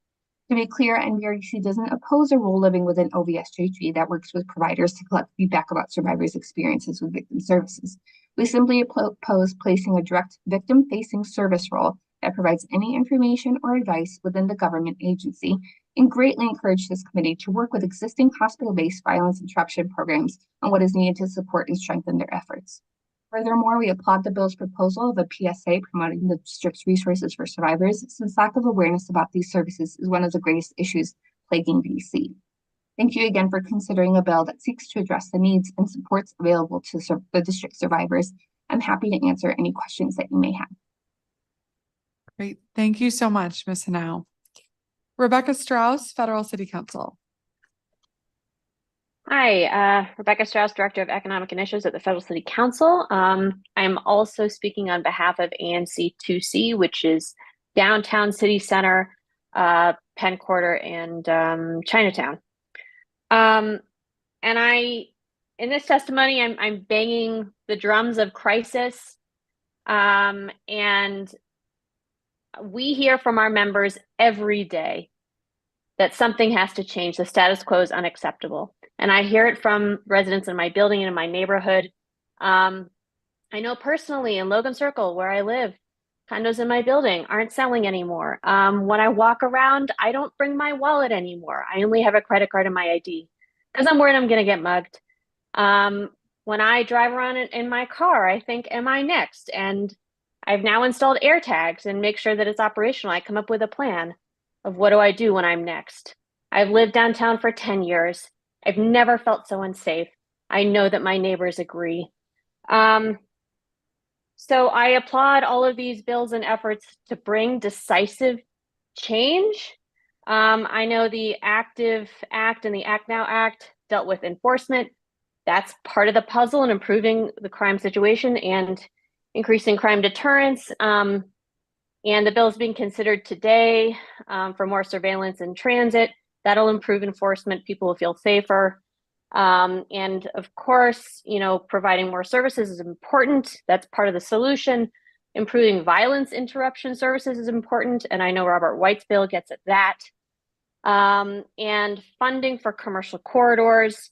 Councilmember Pinto, you're probably aware of the program in Navy Yard on Half Street where retailers there and restaurateurs, they pooled resources to hire security staff. And they thought it was very effective, that if you look at the metrics, crime did not go up as much as in the rest of the city. And so they thought that was effective, and they thought that their patrons felt a lot safer with very visible security guards for most of the day. I guess one problem would be we have to make sure that if commercial corridors hire up on security staff, it doesn't pull manpower from elsewhere in the city. But I'm sure there are ways to do that. So overall manpower for security in the city goes up. And I know that Joe Sternlieb from Georgetown Bid already spoke about this idea of improving or creating a network between retailers, restaurants, and the MPD, sharing more real-time information so that response times can be faster. And Councilmember Pinto, I know that you're interested in this idea, and I want to let you know that the Federal City Council is as well, and we want to help you and help Joe and the other bids set that up. Thank you.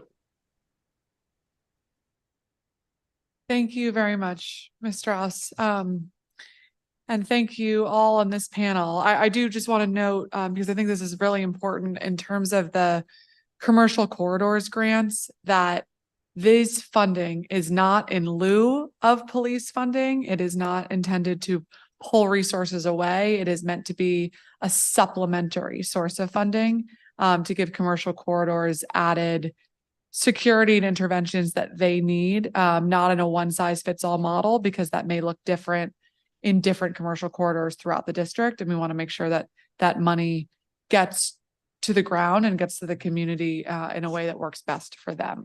So thank you for raising that.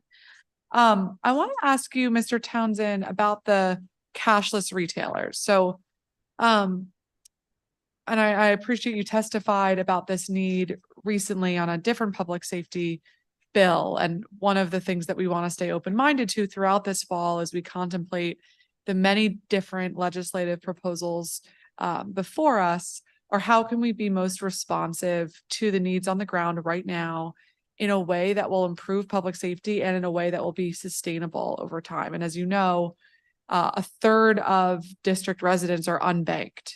And so having this law is really important into making sure that people can have access to what they need with the mode of cash that they are using. Do you have a sense of how many retailers currently are not accepting cash, or perhaps how many of your members are not accepting cash? I couldn't give you a number, council member, but I can tell you that there are a number of business operators, whether you're in the restaurant industry or in any other sector of business, that that this bill speaks to and requires you to keep cash on hand. I think that there's the concern is consistent across the board as it relates to keeping cash on hand at this time. So, you know, I understand it's about equity and you know, as a district resident, I want to ensure that, you know, we're doing everything we can to you know, to include everyone. But, you know, at the end of the day, at the same time, there's a serious concern of danger that that our members have across the board in terms of keeping cash on hand at this time. Okay. And can you just speak to some of those examples specifically about cash? Is the concern that there have been break-ins of the cash register themselves, of people carrying the cash to their cars, or leaving the business with bags of cash? Can you speak to some of those examples? I think it's all of the above, everything that you just mentioned. There's a scenario that our restaurateurs face, and all of the things that you just mentioned. There's deposits that leave, there's cash in the register that at any given time, you know, if a criminal or someone who wants to go in and commit a crime, looking for some cash, with them knowing that there's cash on hand and potentially, you know, monitoring or observing that there's cash on hand, you know, it puts folks in danger. So I think it's all of the above. It's a concern, not just of the employee, but also the diners who are inside these restaurants as well. Okay, thank you very much. And since we have a number of other folks representing business corridors, Mr. Powell or Mr. Lanier or Ms. Strauss, do you have thoughts on this kind of cash business concern as it relates to safety in commercial corridors in particular? As far as my corridor or the corridors I'm mostly involved in, they could live as a cashless society, and largely do so, less so than mentioned by others.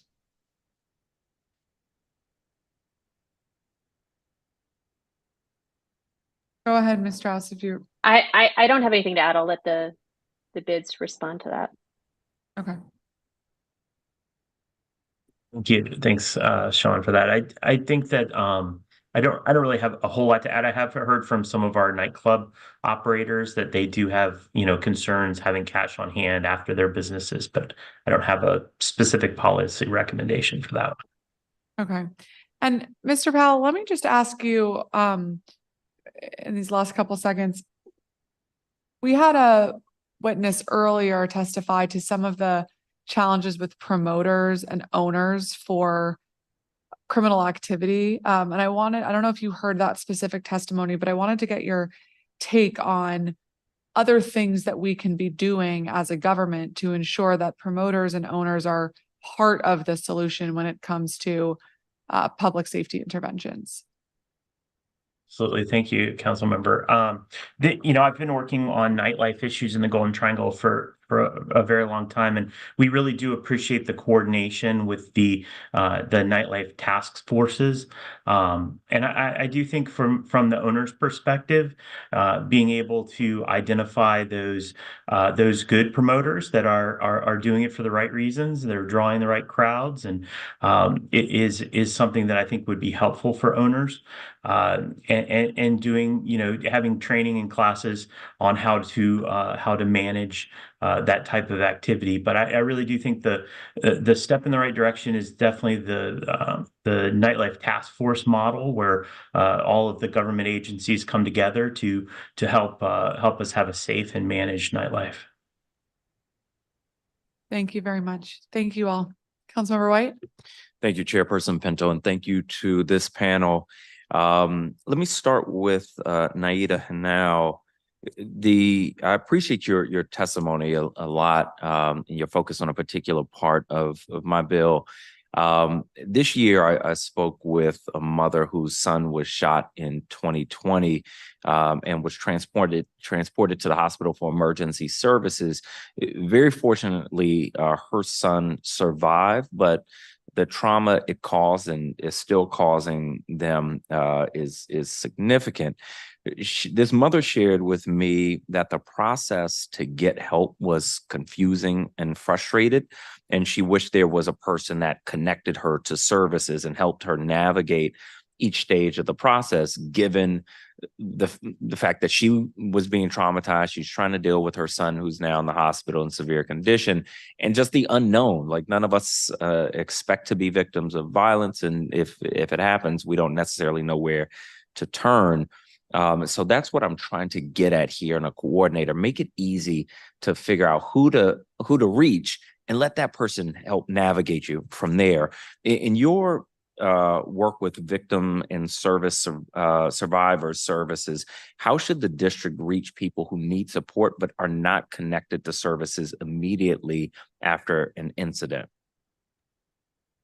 Thank you so much, Council Member. And I think, again, you're hitting one of the main issues that survivors face in the district right on the head, and that is just knowing how to get connected to so many resources. And often folks get to us through word of mouth, but if you don't happen to know anyone who knows us, then you're out of luck. And so I think definitely thinking of a model where resources are centralized to a single entry point is going to be really important to be able to help survivors be able to just get to that entry point and then from there be connected to the different resources that are available, but without having to do the work themselves. As I mentioned, survivors are often in a point of trauma. They're having to figure out any bills associated with their victimization, finding mental health support. They just don't have the time to be doing that themselves, among other considerations that they may have for their life. And so I think that's why we're very supportive of one of the provisions of this bill to do PSAs and to really invest in promoting awareness of the resources that exist. But as well as this bill's effort is to centralize those resources into one place.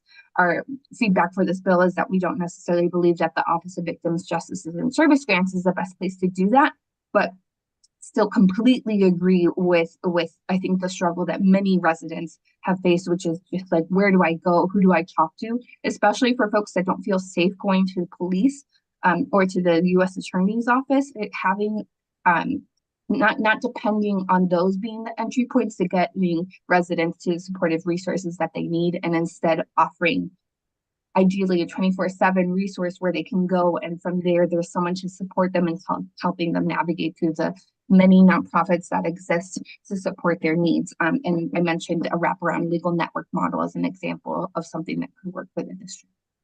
I appreciate that. One thing, I think you answered this and I missed it, so it's on me and I apologize. But you raise concerns in your testimony and your response with the victim services coordinator being subjected to the Brady rule during their interaction with victims and survivors, and that could erode confidentiality and privacy between the person and the victim services coordinator. As introduced, the bill directs the coordinator to connect victims to and their families to DC Victim Hotline or existing services, not to replace the CVOs. But if we don't sort of situate and locate the victim services coordinator as I had proposed in the bill, how do we still create a central contact person, easy to contact, easy to find, without pulling in these confidentiality issues that you've mentioned? Yes, and I think situating that central resource through a non-government provider, like a community provider, for example, with the DC Victim Hotline, because those aren't subject to the same rules as a government provider is, you don't have those considerations with Brady, because even if you say that this provider, for example, a coordinator is not providing advice and they're just sending you to a resource, even in the simple screening questions, for example, if a survivor wants a civil protection order, you have to understand the facts of what happened, what the relationship is to the person that caused them harm, whether they have access to the same children, property. So just the simple fact of gathering information for the purposes of referring to a resource is going to trigger confidentiality issues. And so that's why we think putting it with a community provider or non-governmental agency is going to best marry the interests of providing support without infringing on any confidentiality concerns that may betray the trust of the survivor accessing service. I appreciate that. I am over my time, but I want to thank this panel for being with us, for staying. I know it's been some hours. So thank you very much. And thank you, Chairperson Pinto. Thank you, Councilmember White. Thank you to all on this panel. Really appreciate your perspective and you being here today, and we'll keep moving forward. I'm going to call our next and final panel for today's hearing.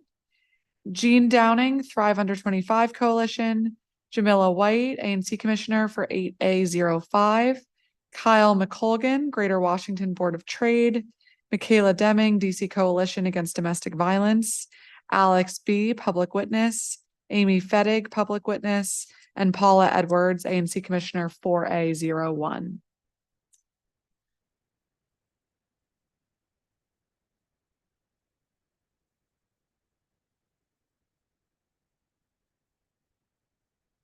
All right, Jean Downing from Thrive Under 25 Coalition, please go ahead when you're ready.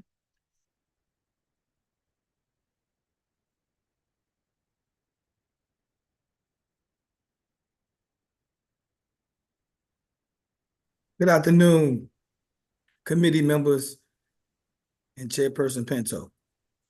Thank you for the opportunity to testify today in support of the whole government response to Crime Act of 2023. My name is Jean Downing. and I am a co-chair of Thrive Under 25 Coalition and a Ward 6 resident. I am testifying today in the capacity of my role as co-chair of Thrive Under 25. Thrive Under 25 is a coalition that focuses on reforming and strengthening DC's adult criminal legal system on behalf and alongside of young people ensnared in the system. Key priorities include ensuring that all emerging adults can access educational programming and workforce opportunities, promoting housing for justice-involved emerging adults, and working to fully implement the recommendations within the Youth Rehabilitation Act strategic plan. I'm here to testify in support of the creation of an emerging adult director position and to support the requirement that we begin assessing performance of the one's office. I was once one of the emerging adults that I now work to protect. However, when I was an emerging adult, I was already in federal prison. I've seen our system go from relatively no programming to some programming to a fair amount of programming. So it's not that there's no programming. We just want to be sure that the programs are accessible and available.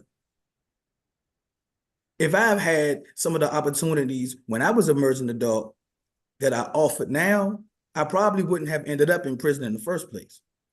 With that said, I emphasize the importance of programs and all the resources allocated to the safety and well-being of our youth and emerging adults.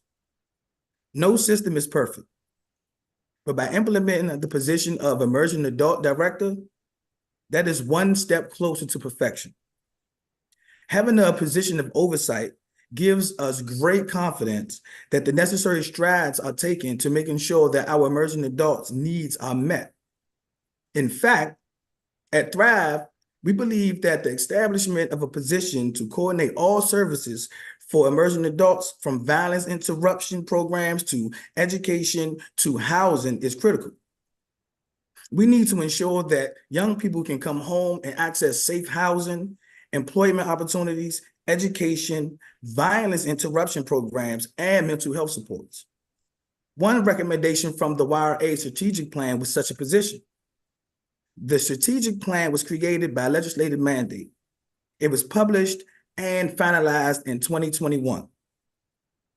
Our recommendation in that plan was to create a staff position or agency within the executive office of the mayor responsible for coordination and implementation of the YRA and district-wide responses to addressing the needs of emerging adults. We believe this position will achieve exactly what the plan seeks it to achieve: to break down the barriers to agencies' cooperation so that we can serve all emerging adults. This legislation is one step towards solving our public safety crisis in DC. The YRA strategic plan lays out recommendations for how to address public safety, and the mayor has not acted to implement most of these recommendations. We are glad to see this recommendation is going to be codified to force the mayor to act. I promised I wouldn't be brief, so I wouldn't take too long, should I say. Thank you for your time. I am available for questions. Thank you very much, Mr. Downing. Kyle McColgan, Greater Washington Board of Trade. Good afternoon, Chairwoman Pinto, committee members, and staff. My name is Kyle McColgan, and I serve as the Senior Vice President of Policy at the Greater Washington Board of Trade. We are a pro-business and nonpartisan organization supporting all industry sectors in the District of Columbia, suburban Maryland, and Northern Virginia, having done so for the past 134 years. I appreciate the opportunity to testify today in support of B25483, Safe Commercial Corridors Amendment Act of 2023, and B25478, Improving Safety and Emergency Response on Transit Corridors Act of 2023. Chairwoman Pinto, I wanted to again begin my testimony today by thanking you for your efforts thus far to address the issue of crime through a comprehensive, common sense package of legislation focusing on accountability, prevention, and government support and oversight. We at the Greater Washington Board of Trade agree that a comprehensive approach addressing both the core structures which lead to crime, as well as a more immediate actions to hold offenders accountable, is the best way to solve this complex issue over the long term. With the city facing significant challenges in maintaining secure and peaceful neighborhoods, commercial corridors, and transit corridors for our businesses, residents, and visitors, the recovery of downtown and the district is in jeopardy. Violent crime, as noted previously, is up 40% compared to last year, and property crime is up 25%. There is no more pressing or impactful issue facing the region's business community than crime. Due to these crime rate increases, businesses have been left with no other option but to attempt to address the issue on their own, from choosing to implement costly security measures to help mitigate theft, and most importantly, protect their employees and customers to moving out of the city. Participation of the district in finding a solution by incentivizing local, community-driven, and evidence-based approaches, such as assistance to business owners on improving their security and safety systems and protocols, will help to foster the environment needed for our business community to grow and prosper.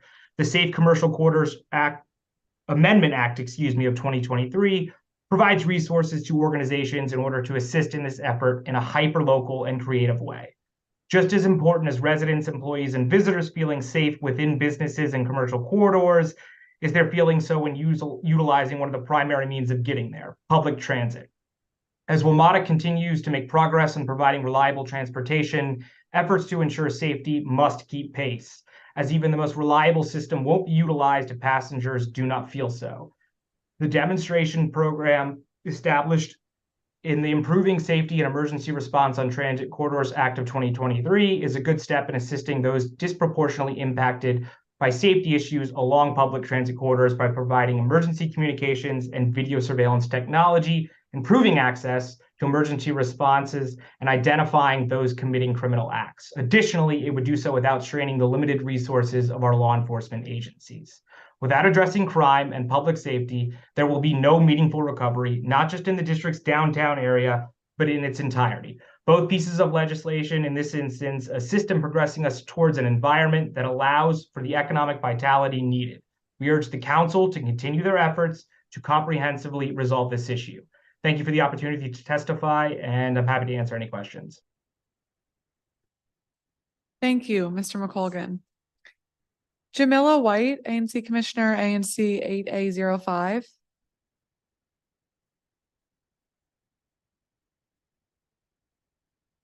Michaela Deming, DC Coalition Against Domestic Violence. Good afternoon. Thank you for the opportunity to testify. I'm Michaela Deming. I'm the Policy Director at the DC Coalition Against Domestic Violence. We are the federally recognized statewide coalition of domestic violence service providers here in DC, and we have 18 member programs. Grateful for the opportunity to speak today on the importance of addressing safety in DC and how these discussions and policy decisions impact domestic violence survivors we serve. Testimony today is going to focus specifically on Bill 25-0537, the Whole Government Response Bill, Title 2A. That's the creation of the Victim Services Coordinator. Want to start out by just mentioning that we know the Office of Victim Services and Justice Grants is a grant-making body. It is also the largest funder of victim services in the district. While we appreciate the acknowledgement in this bill that better coordination of victim services would benefit many victims of crime, we have a number of concerns with the way the bill establishes the Victim Services Coordinator position within OVSJG. As a grant funder, having that person within OVSJG providing direct services creates a conflict, a funding conflict, as well as a purpose conflict. As you've heard already a little bit, confidentiality and privacy for victims is a hallmark of community-based victim services that is enshrined both in DC code as well as local and federal grant requirements.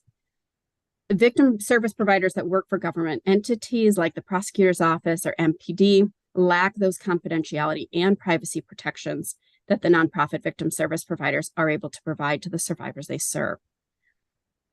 Any information, as you have already heard, that is given by the victim to a government-based victim witness provider can be turned over and sometimes has to be turned over to both the government side of the criminal legal system as well as the defense side. That can include things like safety plans, and other critical information to the safety and the healing of the victim that is being served. I know that the victim services coordinator position has been envisioned as sort of like an access point for resources. However, I've worked on a hotline. I worked on a hotline for over 10 years. And there really just is no way to hold yourself out as a person to be in a support role and also provide resources without collecting information in order to make sure that those resources are going to be useful to the caller. Same thing around this idea of collecting feedback. Still going to need to receive information in order to really have enough information to do anything with the feedback. Similarly, conversations that victims have with community-based victim service providers must remain confidential for the efficacy of the program with that survivor and their ability to serve future survivors. So any efforts at service coordination, especially between community-based and government staff providers, must be designed to protect confidential communications and victim privacy. When there is a need for greater coordination of services across the continuum of care, that role should be funded in the community with providers that have the greatest expertise around best practices and victim-centered services. Addressing service gaps requires not only coordination, but sufficient funding to have well-supported staff ready and able to serve victims and enough resources to provide to victims to meet the need. As a point of reference, our DC Coalition Against Domestic Violence, as all coalitions, we provide training and technical assistance to our member programs, as well as the community agencies and lawmakers around issues like this. Also wanted to mention, again, the data on the intersection of domestic violence and firearms is clear. The presence of a firearm makes a domestic violence situation 5 times more likely to be lethal. And we know that Black women are murdered by men at a rate almost 3 times that of white women.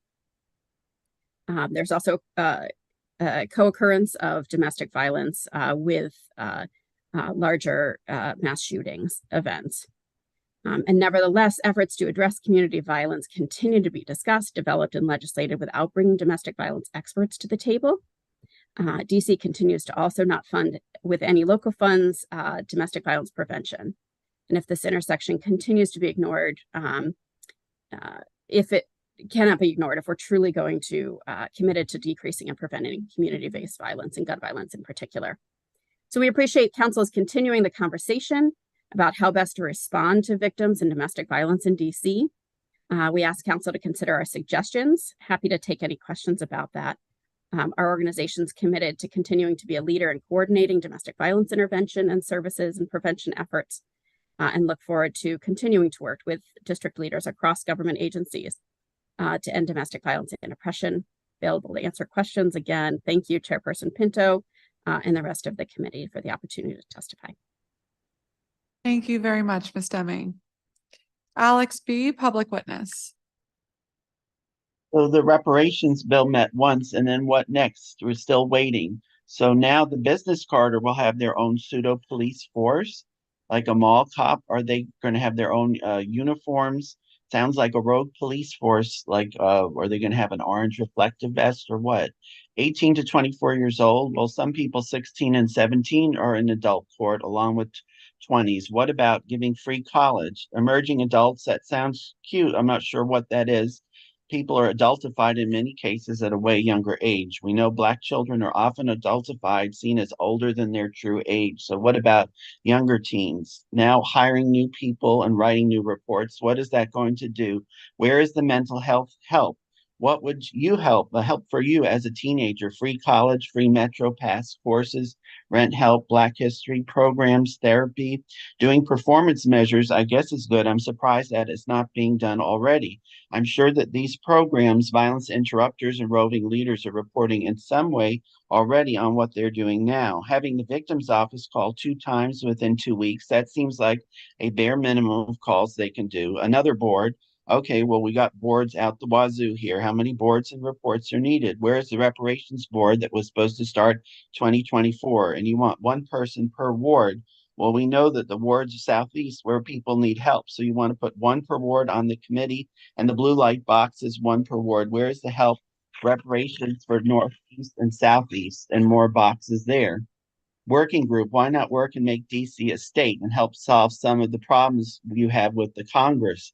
Councilmember Gray, I see, is always on virtual and not at the meeting, so I hope Ward 7 is being represented. I hope white council members will be allies to Ward 7 and not pandering to white voters on tough on crime nonsense. The safe corridors having a first aid and medical materials and uniforms. This sounds like protester medics or an alternative police response. Why not focus on an alternative to police response for mental health calls? And how much are these grants going to be compared to the MPD budget and settlements for police killings? $5,000 bonus for forensics. How about therapy they're going to need from that job?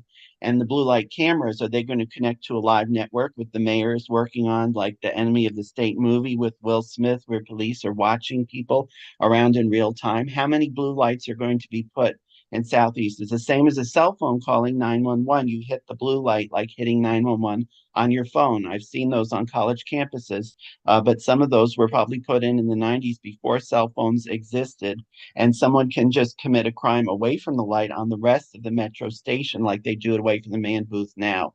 I clicked on your link, it goes to 357, a COVID report bill, not 537.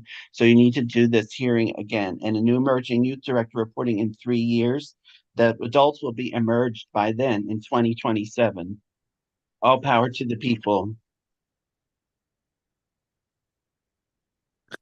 Thank you, Mr. B. Paula Edwards, ANC Commissioner, ANC 4A01. Thank you, Chair Pinto, for permitting me to speak before you today. Thanks also to Ms. Benjamin for her expertise and unfailing courtesy and patience. I'm Paula Edwards, ANC 4A01, District of Columbia native. This is the second time I've appeared before you in 2 weeks to testify on a bill addressing crime. As before, I would like to speak both in support of and in opposition to various sections of Bill 250537, Whole Government Response to Crime Act of 2023. To reinforce earlier testimony that was given about mental health and other support for people being reintegrated into community, a cohort study conducted in 2022 in British Columbia that included more than 1,000 people released from prison. Access to mental health services immediately upon release was associated with a 39% decrease in risk for reincarceration over a mean follow-up period of about 8 months. To Mr. Brown's point, there should be increased scrutiny of promoters and clubs. I would like to add DC businesses that exist solely to launder money from criminal enterprises. For issues relating to cash, could we consider DISB's contracting with several of the services that enable conversion to cashless transactions, thus transferring risk from small businesses to the government with more security resources? As with all legislation, I'm concerned with the administrative burden imposed upon various government agencies for creation of new programs, increased data collection, and the required oversight, maintenance, and evaluation of new endeavors. I have found often governments are enamored of new programs and are less committed to the life cycle planning needed to make these programs successful.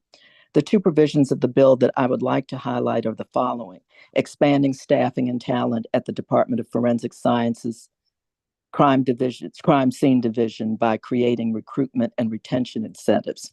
There is enormous competition for skilled and experienced personnel nationwide to staff private and government forensics organizations that I hope this provision of the bill will help address. Unfortunately, there are apparently persistent structural issues with the board of DFS that will impair the functioning of the lab. It will be completely unacceptable if DFS misses another certification deadline. We are not able to prosecute some cases and are spending millions of dollars to outsource the forensic work on others because of the lack of a functioning crime lab. Creating a full-time victim services coordinator to connect residents with resources. In referring constituents for victim services assistance, I've found many confused by the variety of services offered and how to access them. A full-time services coordinator is very much needed to guide victims through the system. I hope that the council will consider offering parity in assistance for physical and mental health services to victims, because often the mental health trauma equals or exceeds the physical trauma. We can benefit from more technology as MPD has installed additional CCTV cameras. The Montgomery County Police Department's drone program has also reported great initial success. It is not part of this legislation, but there should be oversight to address the large number of open arrest warrants for violators that remain unaddressed. We should also address the role of supervision or lack thereof on crime. An FBI agent was apparently carjacked by a perpetrator wearing an ankle monitor under pretrial release. A 16-year-old who was involved in a fatal car crash merely let the battery on her ankle monitor die in order to circumvent the GPS monitoring feature. Some of the open warrants for violations such as these, and they are unaddressed. We are being outsmarted by children because of a lack of coordinated responses to these challenges. Finally, I would like to say that there are structural issues in government function that no legislation can address. As far as I'm aware, the District of Columbia is the only city with 2 violence interrupter programs arising from the enmity between different branches of DC government. Can we combine them now? We have had a flurry of crime bills from the mayor and various council members in the past weeks that makes the government appear reactive and disorganized. Members of the DFS Oversight Board have resigned after alleging that information is not being shared transparently. Circular firing squads with the City Council, the Executive, and the U.S. Office of the Attorney General do not inspire public confidence. Criminals and others are exploiting the government's inability to speak with one voice. We have some wonderful programs to redirect youth and adults away from socially undesirable behavior, but the lack of coordination makes it difficult for individuals to navigate the labyrinth. Much of my time of commissioner is spent just alerting constituents to the vast number of programs available, only to find that the successful applicants are usually those with the resources of time, persistence, and access to technology. Before we initiate one more not-for-profit or one more program, can we have an evaluation of return on investment, redundancy, and coordination? I look forward to robust performance hearings in 2024 and to careful oversight by the council to address the concerns that cannot be legislated, and to work with the executive to make certain that the legislation that has been enacted has a life cycle plan to ensure accurate evaluation and long-term success. Thank you for allowing me to testify, and I'm available to answer any questions. Thank you very much, Commissioner, and thank you to all of the witnesses on this panel. And I agree with you, Commissioner, that, as lawmakers, we are always and should continue to look for gaps in the law and ways that we can legislate, ways that we can engage in appropriate oversight. And there are things that need to be implemented and executed. And so sometimes there's a role for each. And so I appreciate your comments there. Mr. Downing, thank you for the work that you do with young people and emerging adults. I want to ask you, as we think about this category of individuals and emerging adults under the age of 25, what sort of gaps do you see right now in city services that could and need to be better improved and targeted to support the population that you're working with? Well, for me, the gaps rather, are programming that teaches emerging adults and our youth more about life skills, right? Financial literacy, things of that nature, things that will put them in the right direction, and opposed to leading them in the wrong direction. I believe also that having more people with learned experience, more justice impacted people in the leadership roles to be able to access these young people, whether they are violence interruption programs, whether they are some GED programs, whether we are actually inside the schools or inside some of these youth facilities.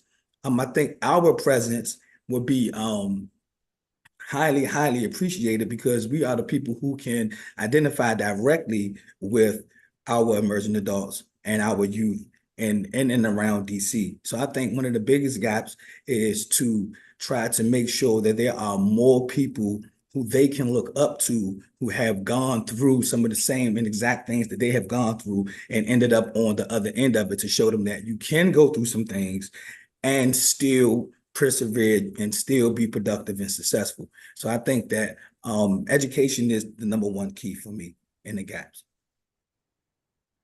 Okay, thank you so much. I really appreciate that perspective and agree that that mentorship aspect is so important. And I continue to hear from young people as well about not having too much of an age gap between those who are mentoring a young person, so they know that the person they're looking up to really very recently went through what they were going through as well. And so I appreciate your work there. Ms. Deming, I want to ask you about this idea of having a victims services coordinator housed not in OVSJG. And, you know, on one hand, I hear from victims and victims' families that sometimes there's too much red tape, too much bureaucracy. I hear you on the privacy concerns. But then on the other hand, if we don't have a specific tie-in to a government agency for these services, how can we hold the position accountable, have appropriate oversight, and make sure that when there's a needed connection to follow up, whether that be reallocation of housing, additional city services, additional resources, that the person within the government may be the best positioned to get those resources to where they need to go for that victim? How should we be weighing those factors as we think about moving forward? I appreciate the question, Councilmember, and I wanted to mention that I acknowledge that having the position located within the government, of course, brings with it some of the ability to bring all the voices to the table, perhaps. When it comes to oversight, though, I think that there are still ways to get to that kind of oversight in nonprofits when it comes to funding and those pieces. I think that as a prior testimony mentioned also, there are some direct victim-facing roles that are imagined here that I think there's a lot more concern around being located within the government because of all the privacy concerns.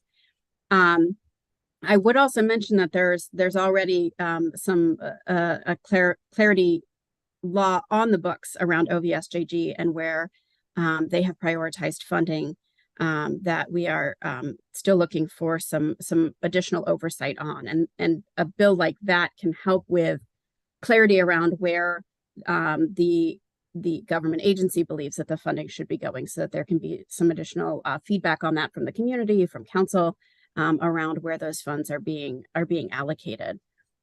So I appreciate the concern there. We'd be happy to talk further about the different strengths of where a position like this could be located. But I think that it's incredibly important to make sure that we are not sacrificing the privacy and confidentiality of victims to do so, because it only takes one instance where information is shared that puts someone at risk for that to no longer be a viable option for a large number of folks. And obviously we don't want to have something bad happen to have that outcome. Thank you very much for that. Councilmember White? Thank you. As the last member asking questions at the last panel, I don't have a lot of questions left. Just want to note, Commissioner Edwards, you mentioned some important things. There are a lot of gaps, and we have to figure out how to fill them. I think it's not a bad thing to have bills coming from various council members so that we can, and the mayor, so that we can move the best ideas forward. But to another point that you made, there are a lot of things that we need to do that can't be done through legislation, like working with the U.S. Attorney's Office to make sure we are prosecuting more people. I think that's a systems issue, and you can't legislate that kind of fix. But my hope is that we have enough of the right ideas on the table right now that we can move them forward quickly, get them implemented, and do what we need to do, which is make our city safer. And I think that's the gist behind the testimonies that we've heard today. So I want to thank this panel and all of our public witnesses for being a part of this hearing. I want to thank very much Chairperson Pinto for this hearing, for the other hearings, for including my bill in this hearing. My hope and belief is that as a council, we will act as quickly as humanly possible to get the right programs going and to make our city safer. So thank you all again for testifying. And I look forward to having a conversation with the deputy mayor when she is able to join us. Thank you, Chairperson Pinto. Great. Thank you so much, Councilmember White, and thank you to you for introducing this bill today, one of which we're discussing. And I think it's important that we continue to work together in solving some of these gaps and thinking big picture and on a granular level about how we can do so and take seriously our responsibility to be stewards of the public trust and to accomplish what I believe is our number one obligation and responsibility as a government, which is to provide for the safety and well-being of our residents. As I noted at the outset, the executive was not able to send somebody today to appear before the committee. And so we are going to recess and reconvene at a date which will be announced soon. We will make sure that that is announced on all of our channels on the council website and through social media, so folks can follow along, continue to watch. And we plan to do that this calendar year as well this month. With that, thank you to all of the public witnesses who were here today. Really appreciate your testimony, your time, your expertise for answering questions and sharing your perspective. We have a real obligation and duty, as I talked about, to think about public safety, not just in this building, but in every street, in every corridor, in every neighborhood across Washington, D.C. And we'll continue to solicit feedback as we do that moving forward. And, today we talked a lot about measures that we need to do to really prevent crime from happening and better coordinate our government resources, which are big pieces of this larger puzzle that the committee is focused on. So appreciate everybody's time and attention today. It is now 4:09 p.m. on Monday, December 11th, and we are adjourned.